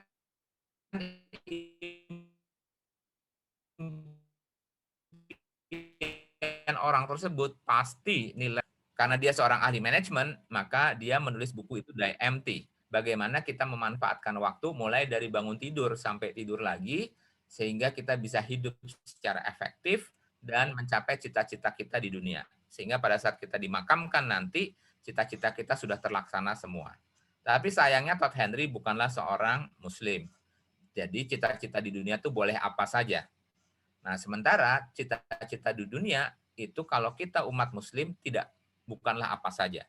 Allah sudah memberikan clue-nya, apa kira-kira ultimate goal daripada seorang itu hidup di dunia. Ada dalam surat Al-Munafikun ayat 10, yaitu sebuah dialog antara Allah dengan manusia yang sudah berada di di akhirat gitu ya, menjelang final destination, apakah neraka atau surga. Ini adalah dialog antara sang makhluk terhadap Robnya. Wahai Robku, mengapa engkau tidak menangguhkan kematianku sampai waktu yang dekat, yang menyebabkan aku dapat bersedekah dan aku termasuk orang-orang yang soleh. Jadi dari kalimat ini sebenarnya kita tahu bahwa ultimate goal kehidupan seorang manusia adalah untuk giving, untuk memberi, untuk bersedekah. Karena inilah yang dicita-citakan oleh semua yang pernah dimakamkan dan ingin kembali hanya untuk melaksanakan daripada ultimate goal hidup ini. Demikian, wabillahi taufiq wal hidayah. Assalamualaikum warahmatullahi wabarakatuh. Oke, terima kasih Pak Ustadz, Imam. Menarik semua penjelasannya. Ini kebetulan ada beberapa penanya di sini. Ada 2 orang. Yang pertama dari Pak Boris 782. Pertanyaannya adalah Pertama, saat ini kita bisa membayar wakaf lewat online, juga bisa isi kotak amal yang diperuntukkan untuk wakaf di dalam masjid. Bagaimana dengan ikrar wakafnya? Dan yang kedua, beberapa bank wakaf telah mendapat izin dari OJK. Apakah skema pembiayaan dari bank ini sama saja dengan perbankan syariah atau ini wakaf tunai? Mungkin itu yang pertama. Apa mau langsung atau satu-satu dulu, Pak Ustadz? Oke, baik, langsung saja. Pertama terkait Oke. dengan wakaf, ya. Tadi benar bahwa bedakan antara infak, zakat, sedekah dan wakaf. Sekali lagi, kalau konsep wakaf itu adalah ada pokoknya yang harus dijaga oleh nazir, kemudian diinvestasikan atau dibangun sesuatu yang manfaatnya terus mengalir, sementara pokok wakafnya itu tetap. Nah, disinilah kita mengenal wakaf uang atau wakaf melalui uang. Bedakan antara wakaf uang dan wakaf melalui uang. Apa bedanya? Kalau wakaf melalui uang, misalkan panitia masjid ingin membangun masjid dan per meter square-nya biasa, kasih kupon sekian atau bahkan berapa rupiah pun untuk bangun masjid. Itu pada dasarnya adalah wakaf masjid, bukan wakaf uang. Atau bahkan wakaf untuk mendirikan ruko, di mana ruko ini kemudian kita sewakan dan income-nya kita pakai untuk beasiswa. Maka itu juga bukan wakaf uang, tetapi wakaf ruko. Tapi kalau wakaf uang adalah wakaf yang aset wakafnya adalah uang itu sendiri, sehingga dia harus dijaga kemanfaatannya, bisa diinvestasikan dalam bentuk deposito, dalam bentuk saham, dalam bentuk obligasi gitu, atau juga bisa diinvestasikan ke direct investment. Tapi bedanya adalah barang-barang yang dimaksud tadi itu bisa dijual belikan karena bukan aset wakaf, karena aset wakafnya uang. Contohnya adalah kalau saham, maka saham tersebut bisa diperjualbelikan untuk mendapatkan gain atau untuk mendapatkan dividen. Maka kembali lagi nanti pokoknya dalam bentuk uang. Nah, gainnya itulah atau dividennya itulah yang kemudian nanti diberikan kepada maquf alaih. Nah, terkait tadi, maka wakaf harus ada unsurnya. Unsur yang punya adalah ikrar. Nah, ikrar wakaf ini pada dasarnya bisa lisan atau bisa elektronik, itu sudah dimungkinkan. Ya, jadi pada zaman dulu lisan saja sudah bisa. Tetapi kalau tidak bisa didapatkan lisan atau bukti elektroniknya, ini yang mungkin harus disempurnakan, ya, disempurnakan oleh panitia masjidnya atau panitia penyelenggara wakafnya. Tadi harapannya ada ikrarnya, ya, ikrarnya meskipun ikrarnya itu bisa saja dalam bentuk confirmation SMS atau confirmation WA, itu sudah menjadi ikrar. Nah, kemudian yang berikutnya bank wakaf. Nah, saat ini di Indonesia meskipun kemarin sudah ramai yang namanya bank wakaf mikro, itu pada dasarnya belum sepenuhnya wakaf. Karena itu hanya naming saja, namingnya bank wakaf, tetapi belum memenuhi kaidah wakaf. Sumbernya modalnya masih berupa modal infak biasa, ya, modal infak biasa, dan lebih cocok itu diberi nama bank infak sebagaimana dilontarkan oleh Pak Sandiaga gitu ya. Pak Sandiaga kan menyebutnya sebagai bank infak karena memang belum memenuhi kaidah wakaf. Tadi tidak disebutkan siapa wakifnya, apa benda wakafnya, ikrarnya bagaimana, siapa penerima manfaat dan siapa nazirnya. Nah, ini jadi ada pihak tertentu memberikan sumbangan, di mana sumbangan itu dipakai untuk modal mendirikan lembaga keuangan syariah mikro. Nah, itu kemudian oleh Presiden dikasih nama Bank Wakaf Mikro. Jadi Bank Wakaf Mikro itu hanya nama saja, tetapi itu belum memenuhi kaidah wakaf yang sesungguhnya.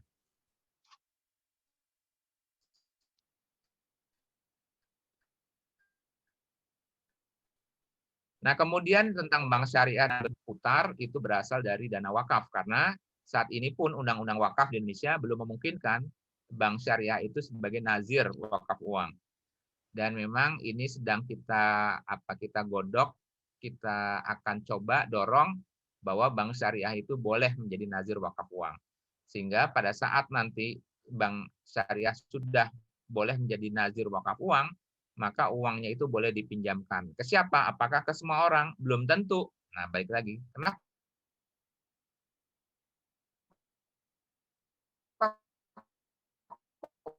Agak terputus-putus, Pak.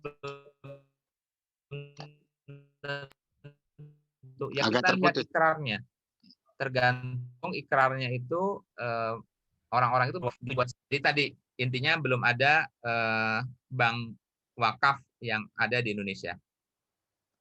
Demikian. Oke, terima Mungkin kita kasih Pak bisa Ustadz. masuk yang lain. Oke, terima kasih. Nah, Pak Ustadz, itu berarti tadi untuk yang pertama ya. Yang kedua, ini ada pertanyaan dari Pak Joko Purwoko 782. Itu ditanyakan hampir setiap surah pada Al-Quran dimulai dari Al-Baqarah. Selalu awalnya menyebutkan kaum muslimin untuk mendirikan sholat dan bersedekah, serta tentang zakat pada surah lain. Sementara wakaf itu tidak terlalu disebutkan secara spesifik. Diminta mohon pencerahannya apakah ada tingkat pahala yang didapatkan dari sedekah, zakat dibandingkan dengan wakaf. Dan mohon pencerahannya jika ada hadis yang menguatkan bila mana ada. Terima kasih. Oke, baik. Jadi memang ibadah salat gitu ya, itu selalu ditempelkan dengan sedekah khususnya adalah zakat gitu ya. Itulah yang menyebabkan zakat itu memang hukumnya wajib. Berbeda dengan wakaf ya. Wakaf ini hukumnya sunnah. Nah, tetapi sunnah yang seperti apa? Itu sekali lagi seluruh ulama itu sudah merujuk beberapa ayat di dalam Al-Qur'an yang merujuk tentang ayat wakaf. Jadi kata wakaf sendiri memang tidak dijumpai. Ini makanya kata wakaf sendiri tidak dijumpai di dalam Al-Qur'an, tetapi para ulama sudah sepakat ada beberapa ayat yang diyakini bahwa itu adalah amalan wakaf. Salah satunya adalah Ali Imran ayat 92 ya. Yang tadi kalimatnya lan tanudira hatta tunfiqu mimma tuhibbu. Jadi memang yang dimaksud dengan wakaf ini adalah ultimate atau titik puncak ya, titik puncak dari jihad hartanya seseorang. Jadi setelah dia berzakat, kalau zakat itu wajib ya, semua orang itu wajib berzakat. Tetapi pada titik tertentu kita ditantang tadi ya, jihad harta amwaluhum wa anfusikum. Nah, salah satunya adalah dalam Ali Imran ayat 92 yang disebut tadi lan tanul birra hatta tunfiqu mimma tuhibbu. Belum sampai kebajikan yang sempurna. Jadi tuntutan daripada amalan wakaf adalah amalan untuk sebagai menyempurnakan. Menyempurnakan apa? Menyempurnakan dari kebajikan. Jadi belum sempurna kebajikan seseorang sebelum di situ kalimatnya menginfakkan, tapi seluruh ulama sepakat yang dimaksud di situ infak adalah wakaf. Karena asbabun nuzul daripada Ali Imran 92 ini adalah peristiwa di mana Abu Talhah menyerahkan kebun Bairuha. Ya, persis sebagaimana yang dilaksanakan oleh Umar radhiyallahu an, maka turunlah ayat ini lantanul birra hatta tunfiqu mimma tuhibbu. Belum sampai kebajikan yang sempurna sebelum seseorang menginfakkan atau mewakafkan aset terbaik yang dicintainya. Artinya ini menjadi sebuah pilihan, bukan sebuah kewajiban. Tetapi kalau ditanya berapa pentingnya, ya kira-kira kalau kita merasa ingin mencapai kebajikan yang sempurna, maka berwakaflah. Yang berikutnya, ya tadi, hadis yang terputusnya. Ya, terputusnya amalan seseorang pada saat dia meninggal dunia, kecuali 3 hal. Dan kalau ini sudah clear, tidak ada penafsiran lain yang dimaksud dengan amal jariah, itu adalah wakaf. Jadi amal jariah, ilmu yang bermanfaat, dan anak yang soleh. Nah, jadi supaya tidak terputus, jadi disebut sebagai pasif pahala, adalah wakaf. Jadi sekali lagi, memang dia bukan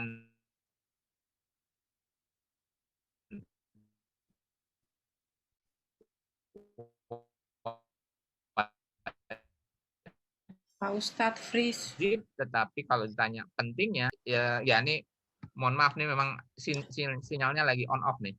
Oh, Ya. Sinyalnya lagi suka gitu. jelek on off.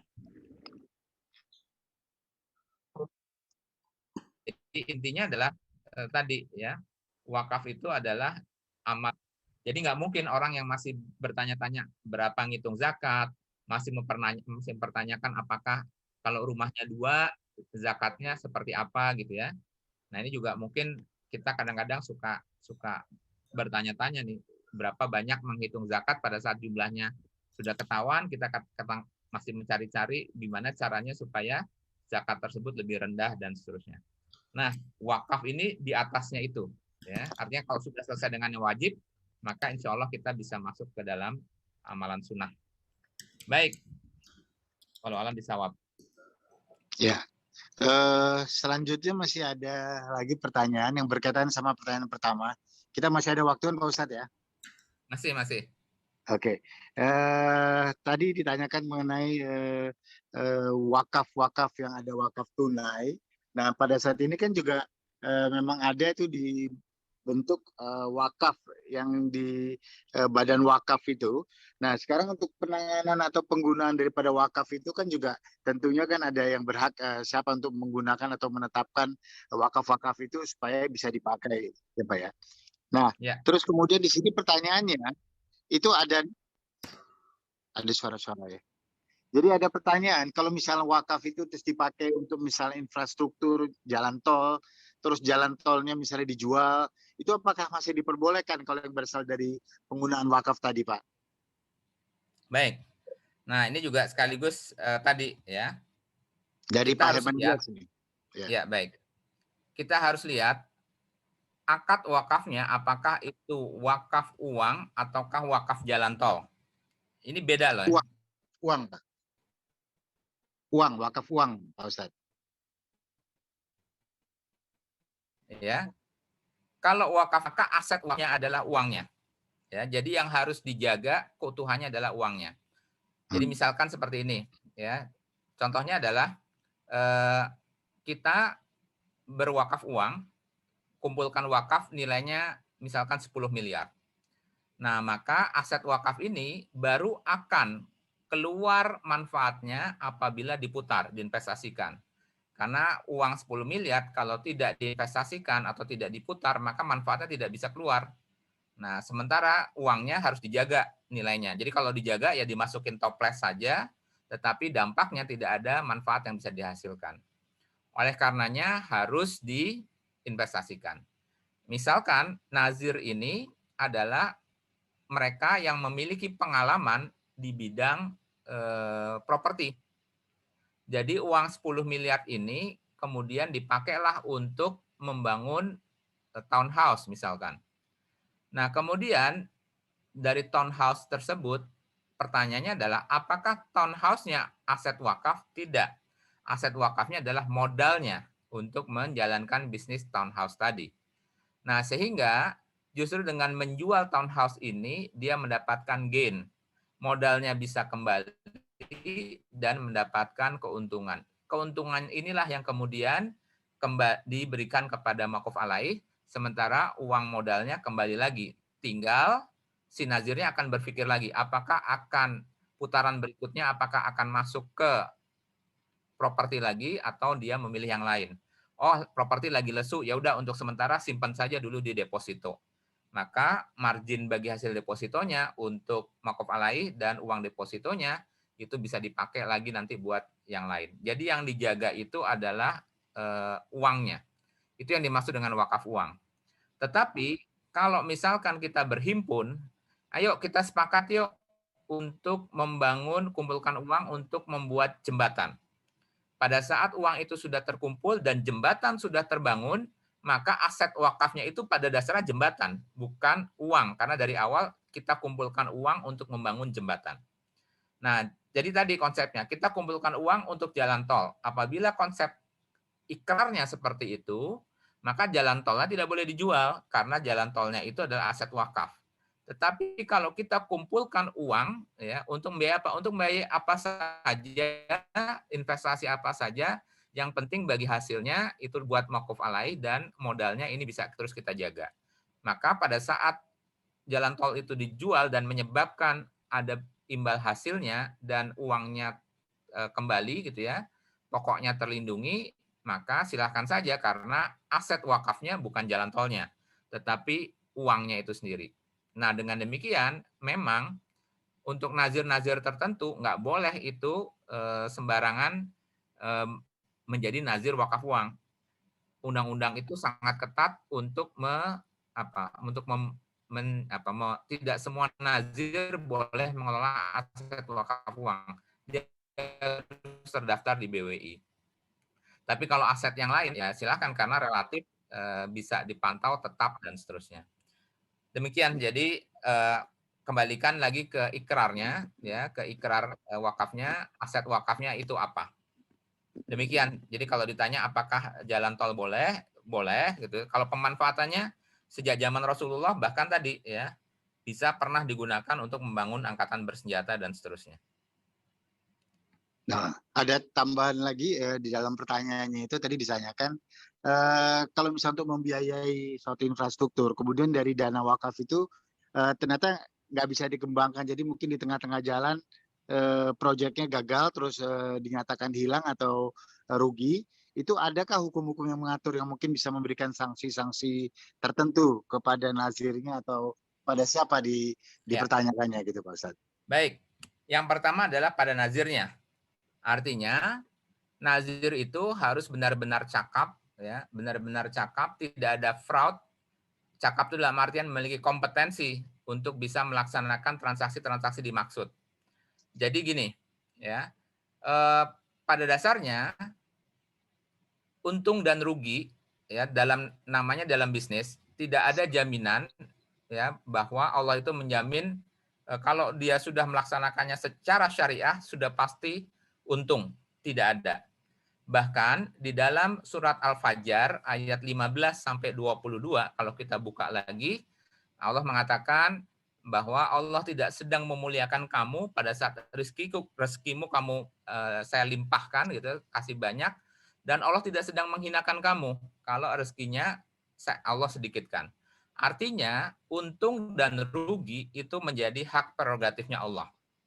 Yang menjadi tugas kita adalah menjaganya secara profesional, memiliki kompetensi, artinya termasuk di situ mitigasi resikonya dan seterusnya, tidak fraud dan tidak lalai. Nah, kalau mereka bisa buktikan seperti itu penyebabnya adalah in the course of business, maka relatif tidak, ya artinya tidak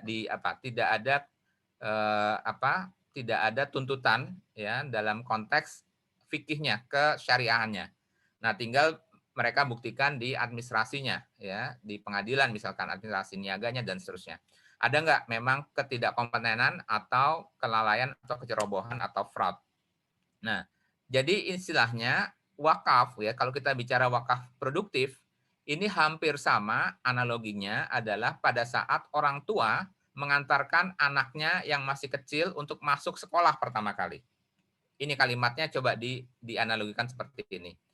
Maka sang anak itu bertanya pada orang tuanya.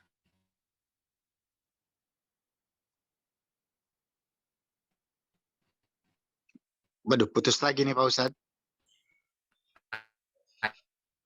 Putus lagi ya, Pak Ustadz. Boleh nggak adik tidak lagi unstable nih kondisi ininya? Tes, halo? Iya, iya masih kedengaran. Cuma putus-putus saja kan. Saya coba matikan ini ya, matikan video, mudah-mudahan bantu kalau voice doang. Mudah-mudahan lebih ringan. Oke. Baik. Jadi kalau kita bicara tentang wakaf produktif, itu analoginya adalah ibarat kita membawa anak masuk sekolah pertama kali. Maka si anak ini bertanya pada ayahnya, "Ayah, boleh nggak adik tidak naik kelas?" Maka si ayah akan menjawab pastinya tidak, ya. Padahal berikutnya adalah apakah kemudian si ayah ini tetap menyekolahkan anaknya? Jawabannya iya. Padahal ayahnya tahu persis potensi resiko yang terjadi dari sekolah adalah tidak naik kelas. Padahal kalau dia mau supaya anaknya tidak punya pengalaman tidak naik kelas adalah tidak usah disekolahkan. Maka insya Allah tidak akan ada cerita anak itu tidak naik kelas karena tidak sekolah. Tetapi yang dilakukan oleh ayahnya adalah terus menyekolahkannya meskipun dia mengetahui resiko bahwa sekolah itu bisa jadi tidak naik kelas. Nah, tinggal dia memastikan anaknya belajar dan seterusnya. Demikianlah wakaf. Jadi, artinya kalau kita bicara wakaf produktif, untung dan rugi itu adalah bagian dari fitrah, bagian dari hak prerogatifnya Allah. Tugas kita adalah memastikan nazir itu kompeten, tidak memiliki agenda lain kecuali untuk kepentingan menjaga aset dan kemanfaatannya, tidak lalai, kemudian tidak ada fraud. Demikian, walau alam bisawab. Iya. Tapi mohon maaf nih Pak, jadi ditanyakan lagi kaitannya kalau kita bicara tentang masalah penghukuman atau sanksi dan sebagainya. Kalau memang nazirnya itu sudah, ya kalau kita nazir ini kan katakan misalnya oleh pemerintah mungkin menugaskan kepada orang atau pihak yang dapat melakukan, tapi memang disalahgunakan oleh pribadi atau orang yang tadi yang sudah dipercayakan tadi. Nah itu kan berarti kan jatuhnya kenanya sanksinya terhadap individunya atau bagaimana dianggap memang karena bisnis itu kan nggak semuanya Ya, bisa jalan bukan karena bisnisnya aja gitu Pak Ustadz. ya. Nah, kalau itu ada dua. Kalau memang terjadi karena kelalaian, ketidakcakapan, tadi fraud, ada agenda interest gitu ya, itu ada dua hukumnya. Pertama adalah hukum positif. Hukum positif artinya dia bisa dituntut di pengadilan. Sebagaimana layaknya apa? Kembali lagi yang namanya nazir, apalagi nazir wakaf uang, itu harus berbadan hukum. Ya, baik itu badan hukumnya adalah yayasan, perkumpulan, dan seterusnya. Dan dia tidak bisa lepas dari hukum positif. Artinya, para wakif itu bisa saja menanyakan hasil daripada pengelolaan daripada nazir, dan apabila dia terbukti salah, sebagaimana layaknya hal-hal salah kelola sesuai dengan undang-undang yayasan, undang-undang perkumpulan, dan seterusnya. Kemudian yang berikutnya yang paling berat sebenarnya adalah hukum syariatnya. Kalau dia lalai dan seterusnya, maka sudah pasti dia berhadapan dengan hukum syariat nanti di akhirat gitu ya, dan itu sangat berat, sangat berat. Demikian. Karena Oke. dia khianat. Oke, terima kasih Pak Ustadz. Terus ini masih ada satu pertanyaan lagi Pak dari Pak Hari ini. Bagaimana jika ada sebidang tanah yang dibangun masjid oleh satu keluarga besar, kemudian di dalam ikrarnya wakaf untuk umat dan jemaah, namun saat ini digugat oleh salah satu keluarga tersebut yang sebagai ahli waris dan selalu mengungkit masalah wakaf keluarganya untuk bisa keluarga tersebut bertindak semaunya untuk masjid yang sudah diwakafkan ini. Apakah ini masih diperbolehkan, Pak Ustadz? Baik, sejauh ada dokumen wakafnya clear, tidak bisa diganggu-gugat oleh ahli waris. Nah, cuman yang jadi masalah itu kadang-kadang nazir tidak mengurusnya pada saat wakaf itu dilakukan. Jadi kalau wakaf itu dilakukan, maka prosesnya adalah nazir bersama-sama wakif ke KUA. Di KUA nanti akan keluar akta ikrar wakaf. Dari akta ikrar wakaf, kalau itu berupa aset tanah, maka tinggal satu lagi langkahnya. Akta ikrar wakaf bersama-sama surat tanahnya yang asli, apakah itu SHM atau SHGB, tapi biasanya harus dirubah dulu ke SHM, kemudian dibawa ke BPN bersama akta ikrar wakafnya. Oleh BPN, SHM tersebut akan ditarik dan akan dikeluarkan sertifikat wakaf. Jadi sertifikat wakaf itu warnanya beda, kemudian nomor serinya beda. Kalau sudah keluar surat sertifikat wakaf, itu tidak ada satupun artinya siapapun gitu ya yang bisa mengganggu-gugat daripada kepemilikan aset wakaf tersebut. Jadi pada dasarnya sesungguhnya apabila sudah diwakafkan, maka lepaslah. Jadi syarat wakaf itu adalah melepaskan kepemilikan. Jadi kalau sudah diwakafkan, tidak ada lagi hak ahli waris apabila tidak didudukkan di dalam ikrar. Nah, kecuali kalau nanti di dalam ikrar wakafnya itu didudukkan salah satu penerima manfaatnya adalah ahli waris, itu menjadi namanya ikrar wakaf ahli atau wakaf zuri. Itu ada. Tetapi sejauh diikrarkan. Kalau tidak diikrarkan, maka jatuhnya itu selalu wakaf khairi atau wakaf untuk kepentingan umat. Demikian. Oh, berarti kalau misalnya wakaf tadi juga pembeliannya pada saat sudah disertifikatkan menjadi sertifikat wakaf, berarti tidak boleh dilakukan perubahan. Tapi kalau misalnya ada dari misalnya ketentuan dari pemerintah atau mungkin ada, biasanya kan kita sering tahu itu ada perusahaan-perusahaan mau dibangun mall sehingga mesti dipindah. Nah, itu kewenangan untuk memindah atau memberikan izin memindahkan tanah wakaf atau yang sudah jadi masjid atau misalnya seperti itu, apakah masih diperbolehkan Pak Ustadz? Dan siapa Baik. yang berhak gitu Pak? Baik. Apabila aset wakaf itu terdokumentasi dengan lengkap, ya sejauh terdokumentasi dengan lengkap, artinya ada ikrarnya dan ada sertifikatnya, maka secara undang-undang tidak ada yang boleh mengganti aset wakaf tersebut kecuali dua hal. Nah, apa itu dua hal? Pertama adalah untuk kepentingan umum yang dibuktikan dengan RUTR, ya rencana umum tata ruang dan seterusnya. Jadi ada perubahan RUTR. Kemudian yang kedua, ikrar wakaf tidak bisa dilaksanakan, maka bisa diganti. Saya ambil contoh misalkan, ikrar wakafnya adalah makam. Nah, suatu saat makam itu sudah terletak di tengah-tengah perumahan, ya, perumahan mewah lagi gitu kan, sehingga tidak mungkin ada makam di tengah-tengah kompleks tersebut. Nah, padahal tanah wakafnya kan hanya sebesar tanah makam tersebut. Tetapi karena dia sudah berada di tengah-tengah kompleks perumahan dan ikrar wakafnya tidak bisa dilaksanakan, maka boleh diganti. Jadi penyebabnya hanya boleh dua, satu adalah karena RUTR, yang kedua karena Kepentingan ikrar masalah wakaf banyak. sudah tidak bisa dilaksanakan. Nah, bagaimana prosesnya? Prosesnya adalah apabila dia kurang dari 2.000 meter, kalau itu terkena RUTR, maka cukup diputus oleh Kanwil, Kementerian Agama setempat. Tapi kalau di atas 2.000 meter dan terkena RUTR, maka dia harus sampai Kementerian Agama. Dan kalau sampai Kementerian Agama pun tidak bisa memutus sendiri. Dia harus mendapatkan rekomendasi dari Badan Wakaf Indonesia.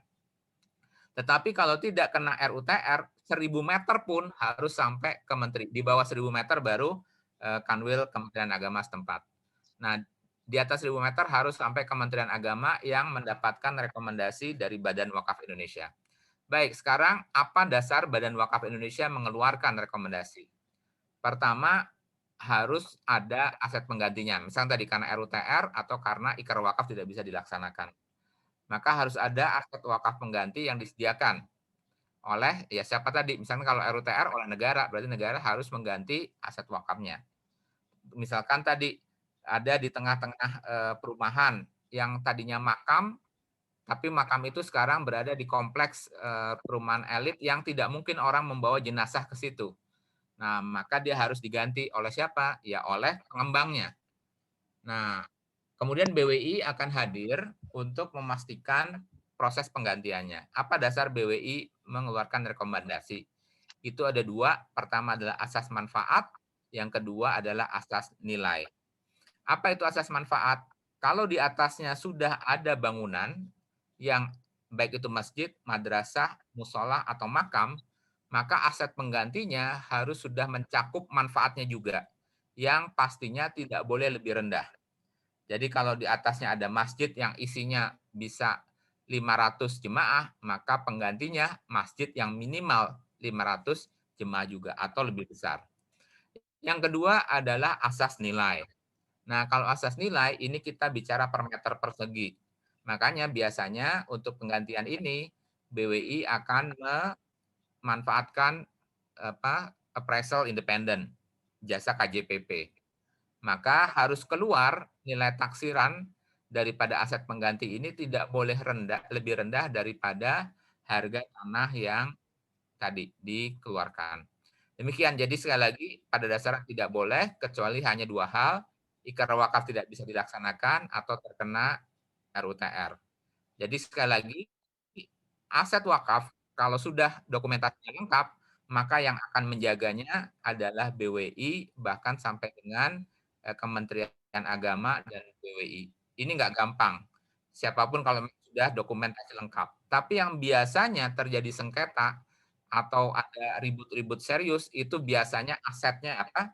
Aset dokumentasi wakafnya tidak lengkap. Apakah sertifikatnya tidak diurus, akte ikrar wakafnya hilang, atau tidak dibuat akte ikrar wakafnya yang harus dibuat oleh KUA, dan seterusnya. Nah, kalau ini nggak ada, ini yang bisa jadi keributan. Demikian. Oke, terima kasih Pak Ustadz. Ini ada pertanyaan terakhir dari Herman Dias.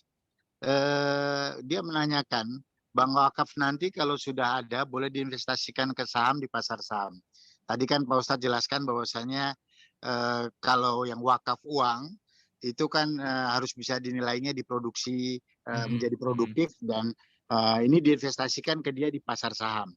Nah, terus kemudian mengenai wakaf uang yang diinvestasikan misalnya tersebut misalnya ke townhouse atau kemana gitu atau diberikan saham, ini kan ada kemungkinan bisa rugi tergantung dari kondisinya. Baik. Nah, pada saat ruginya ini kan juga kadang-kadang ada gain, ada kerugian. Nah, Ya. jadi kalau misalnya dia ada melakukan fraud di dalamnya, tapi kan ketahuannya baru belakangan, Pak Ustadz. Misalnya yang penting karena dia mendapatkan komisi dari situ. Nah, itu bagaimana itu mekanisme pengaturannya, Pak Ustadz? Ya, baik. Baik. Jadi ini ada sebuah seminar, ya, ada sebuah seminar internasional di mana waktu itu saya jadi salah satu pembicara dan kebetulan justru pembicara luar negerinya itu menyampaikan materinya di sini.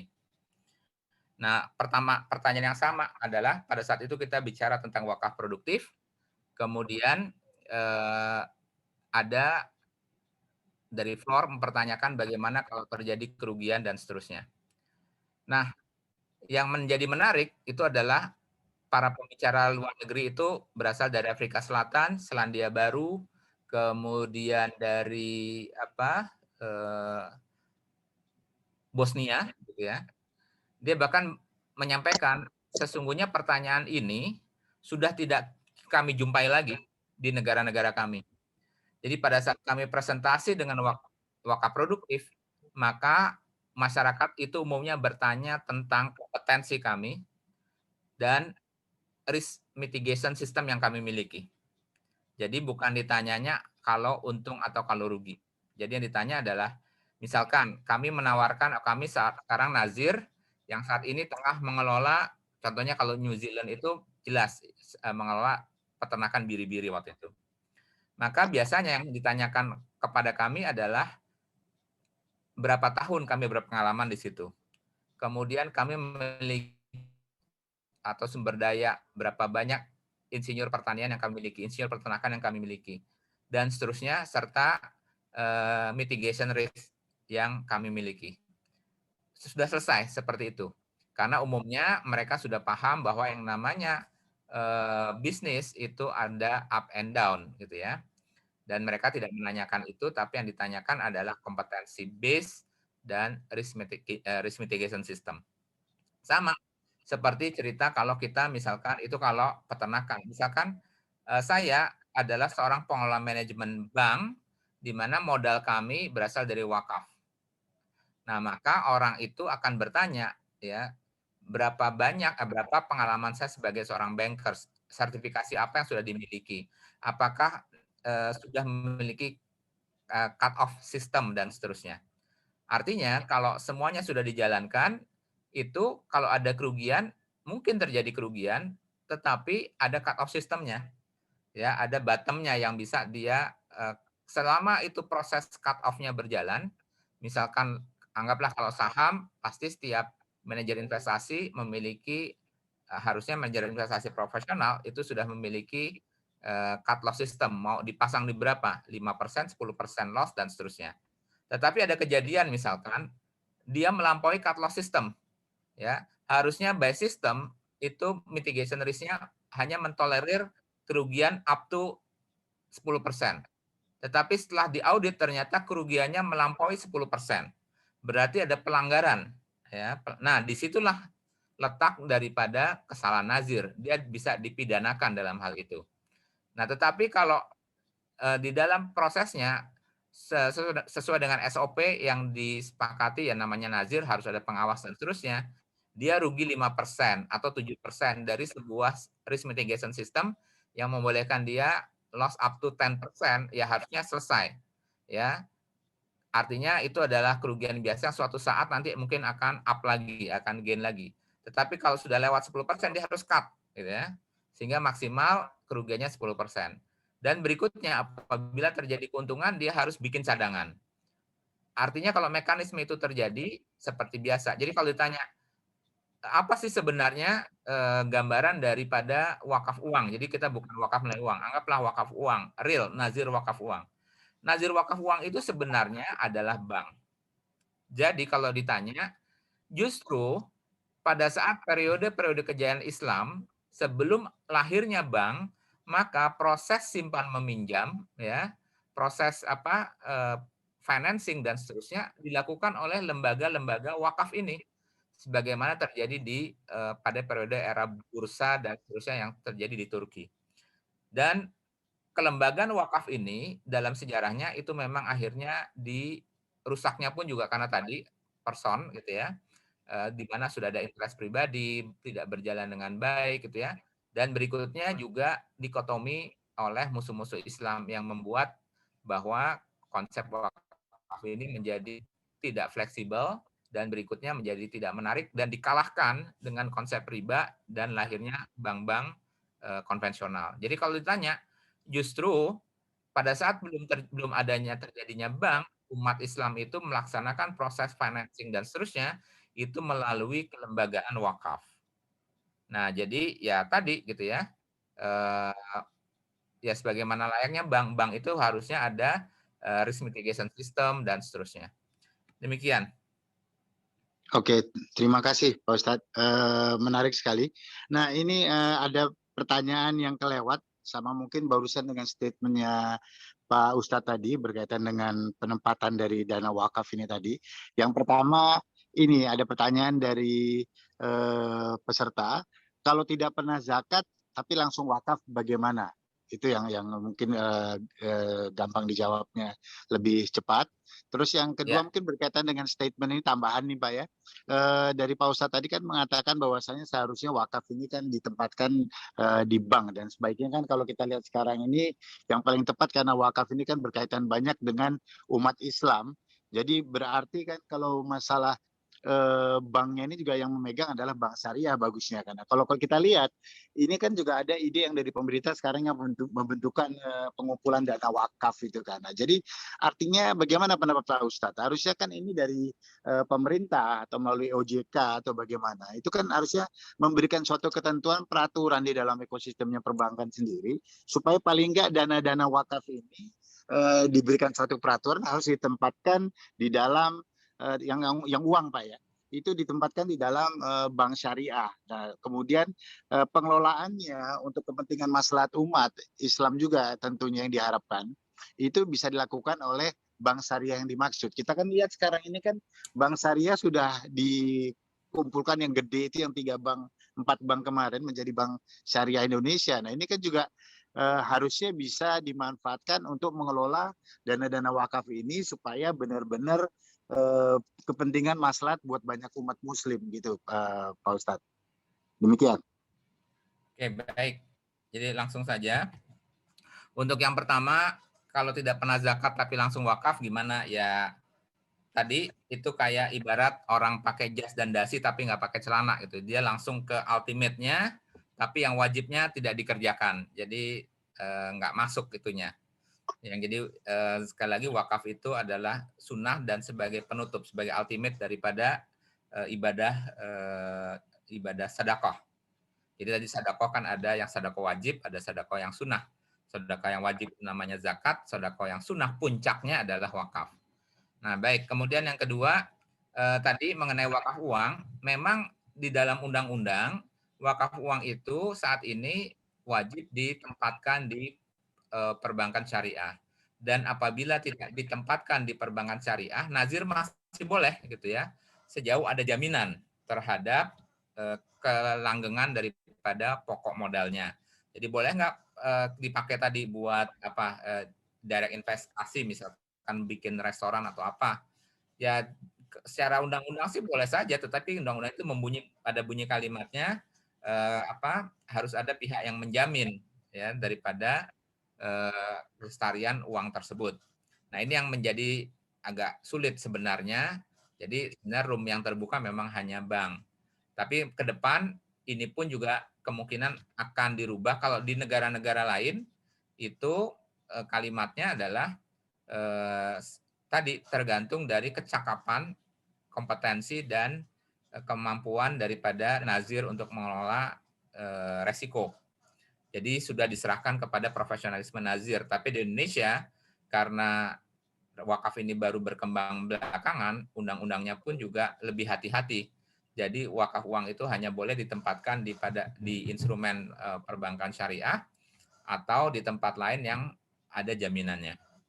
Nah, mengenai pemerintah, itu pada dasarnya produk pemerintah yang kemarin dikeluarkan itu sifatnya opsional. Tidak ada kewajiban nazir untuk membeli sukuk wakafnya yang terbitkan pemerintah. Tetapi kemudian kenapa ini menjadi menarik? Sebenarnya menariknya satu dari sisi resiko. Karena yang menerbitkan instrumen itu adalah pemerintah, maka ini identik dengan sebutnya adalah sovereign risk, gitu ya, atau resiko negara.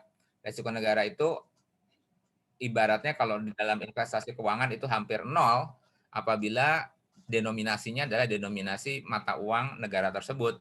Artinya nggak mungkinlah pemerintah itu default, karena separah-parahnya default, ya pemerintah tinggal cetak uang saja gitu. Itu kasarnya. Jadi dari sisi defaultnya kita bisa hilangkan, kemudian yang berikutnya tinggal kita hitung kompensasinya, yaitu bagi hasil yang diperoleh dari investasi sukuk negara. Jadi intinya adalah tidak ada kewajiban bagi nazir untuk menempatkannya di sukuk negara, itulah pilihan, dan sekaligus di situ bisa menjawab ketentuan undang-undang bahwa ada yang menjamin. Nah, dalam hal ini kalau yang diterbitkannya adalah instrumen negara, maka negara yang menjamin. Nah, kemudian tadi benar bahwa harusnya ke depan saat ini pun juga sudah, artinya ke depannya lebih giat lagi, di mana bank syariah itu tidak hanya sebagai menerima penempatan, tapi dia juga bertindak selaku nazir wakaf uang. Jadi saat ini memang secara undang-undang belum dimungkinkan bank syariah itu sebagai nazir wakaf uang, karena saat ini nazir wakaf uang ya nazir saja gitu. Ada dompet duafa, ada rumah zakat, ada baitul mal, beberapa justru yang ada di BWI itu dari 240-an nazir, itu hampir 200-nya itu adalah baitul mal tanwil gitu ya. Baru yang lain adalah lembaga-lembaga nazir yang seperti saya sebutkan tadi, seperti dompet duafa, ACT, rumah zakat, PKPU, dan seterusnya, DT ya. Nah, tapi memang ke depan harapannya bank syariah pun juga bisa bertindak sebagai nazir wakaf uang. Khusus untuk wakaf uang, artinya dia hanya mengumpulkan uang dan melakukan investasi.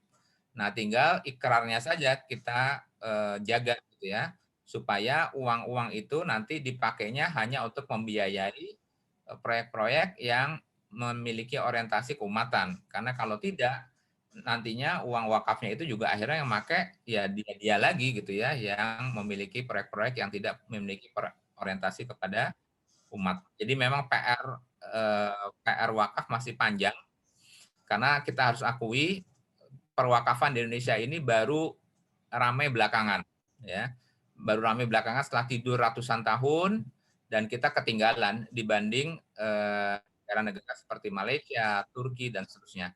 Bahkan kalau di Malaysia itu kita sudah melihat ada terminal bus yang dibangun dari wakaf, kemudian kalau ada rumah sakit, kemudian ada hotel, kemudian ada kalau kita sampai ke Arab Saudi, bahkan ada korporasi wakaf. Dan salah satu korporasi wakaf yang paling terkenal, yang teman-teman tahu itu adalah Al-Raji Group. Jadi Al-Raji Group itu termasuk Al-Raji Bank, itu adalah korporasi wakaf. Dia memiliki properti, dia memiliki perkebunan, dan itu adalah wakaf dari keluarga Sulaiman Al-Raji yang melepaskan haknya dan diserahkan kepada wakaf Al-Raji. Jadi sudah miliknya adalah miliknya Yayasan Foundation. Sang pemilik, sang ahli waris semuanya melepaskan separuh daripada kepemilikannya, dan manfaatnya saat ini keuntungan-keuntungan dari bisnis Al-Raji itu dipakai untuk membiayai kampus-kampus dan beberapa operasional masjid di Saudi. Demikian. Oke, terima kasih Pak Ustadz. Ini menarik sekali semua penjelasannya, dan kelihatannya mungkin minat pertanyaan juga masih banyak, cuman waktu juga yang membatasi kita.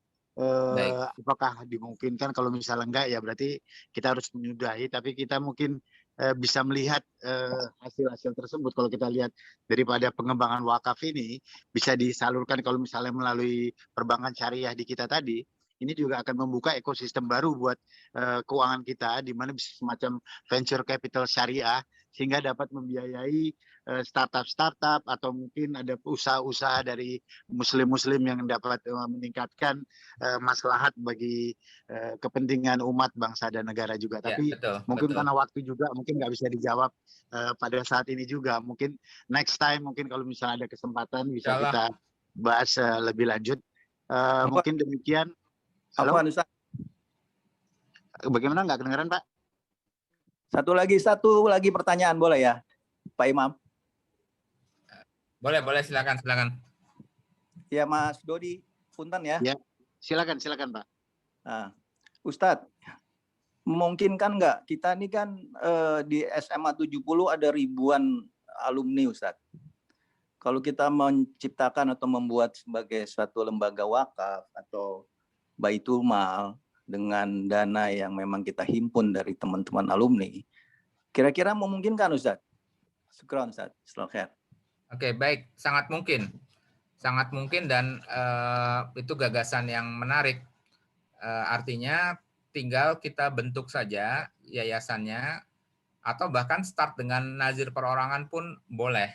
Ya, tetapi kalau nazir perorangan memang startnya harus sudah ada asetnya, dan biasanya asetnya harus aset aset fix aset gitu ya, karena harus didaftarkan ke KUA fix asetnya dan seterusnya. Tapi kalau tidak, mungkin bisa berangkat dari DKM gitu ya. DKM masjidnya 70, kemudian meningkatkan statusnya sebagai nazir wakaf. Tinggal kita tetapkan apa aset wakafnya. Ya, bisa aset wakafnya berupa uang yang dikelola tadi gitu ya. Kemudian kita daftarkan. Jadi prosesnya adalah melalui pendaftaran terlebih dahulu, kita buat perkumpulannya. Teman-teman sebenarnya tinggal download ketentuan-ketentuan pendaftaran nazir itu ada di bwi.go.id. Nah, menurut saya sih itu adalah usul yang menarik gitu ya. Apabila misalkan alumni 70 mendirikan nazir wakaf. Tapi sekali lagi tinggal prosesnya dipahami tadi unsur wakafnya, berarti ada siapa calon-calon wakifnya, ada ikrar wakafnya, benda wakafnya apa, dan seterusnya. Insya Allah bisa memungkinkan. Bisa bantu, Ustadz ya, nanti ya kita ketemu lagi. Insya Allah. Insya Allah. Selamat. Terima kasih, Mas Dodi. Terima kasih juga. Terima kasih Pak Ustadz. Terima kasih semuanya teman-teman. Mungkin untuk selanjutnya saya serahkan kembali kepada host panitia untuk menutup acara dan sebagainya. Sebelumnya saya ucapkan terima kasih dan mohon maaf jika ada kesalahan bicara atau dan lain-lain. Assalamualaikum warahmatullahi wabarakatuh. Waalaikumsalam. Terima kasih Mas Dodi. Waalaikumsalam warahmatullahi wabarakatuh. Ya, ini sudah jam 10:03 dan sudah cukup larut ya. Alhamdulillah banyak sekali pengetahuan yang kami terima dari Mas Imam. Terima kasih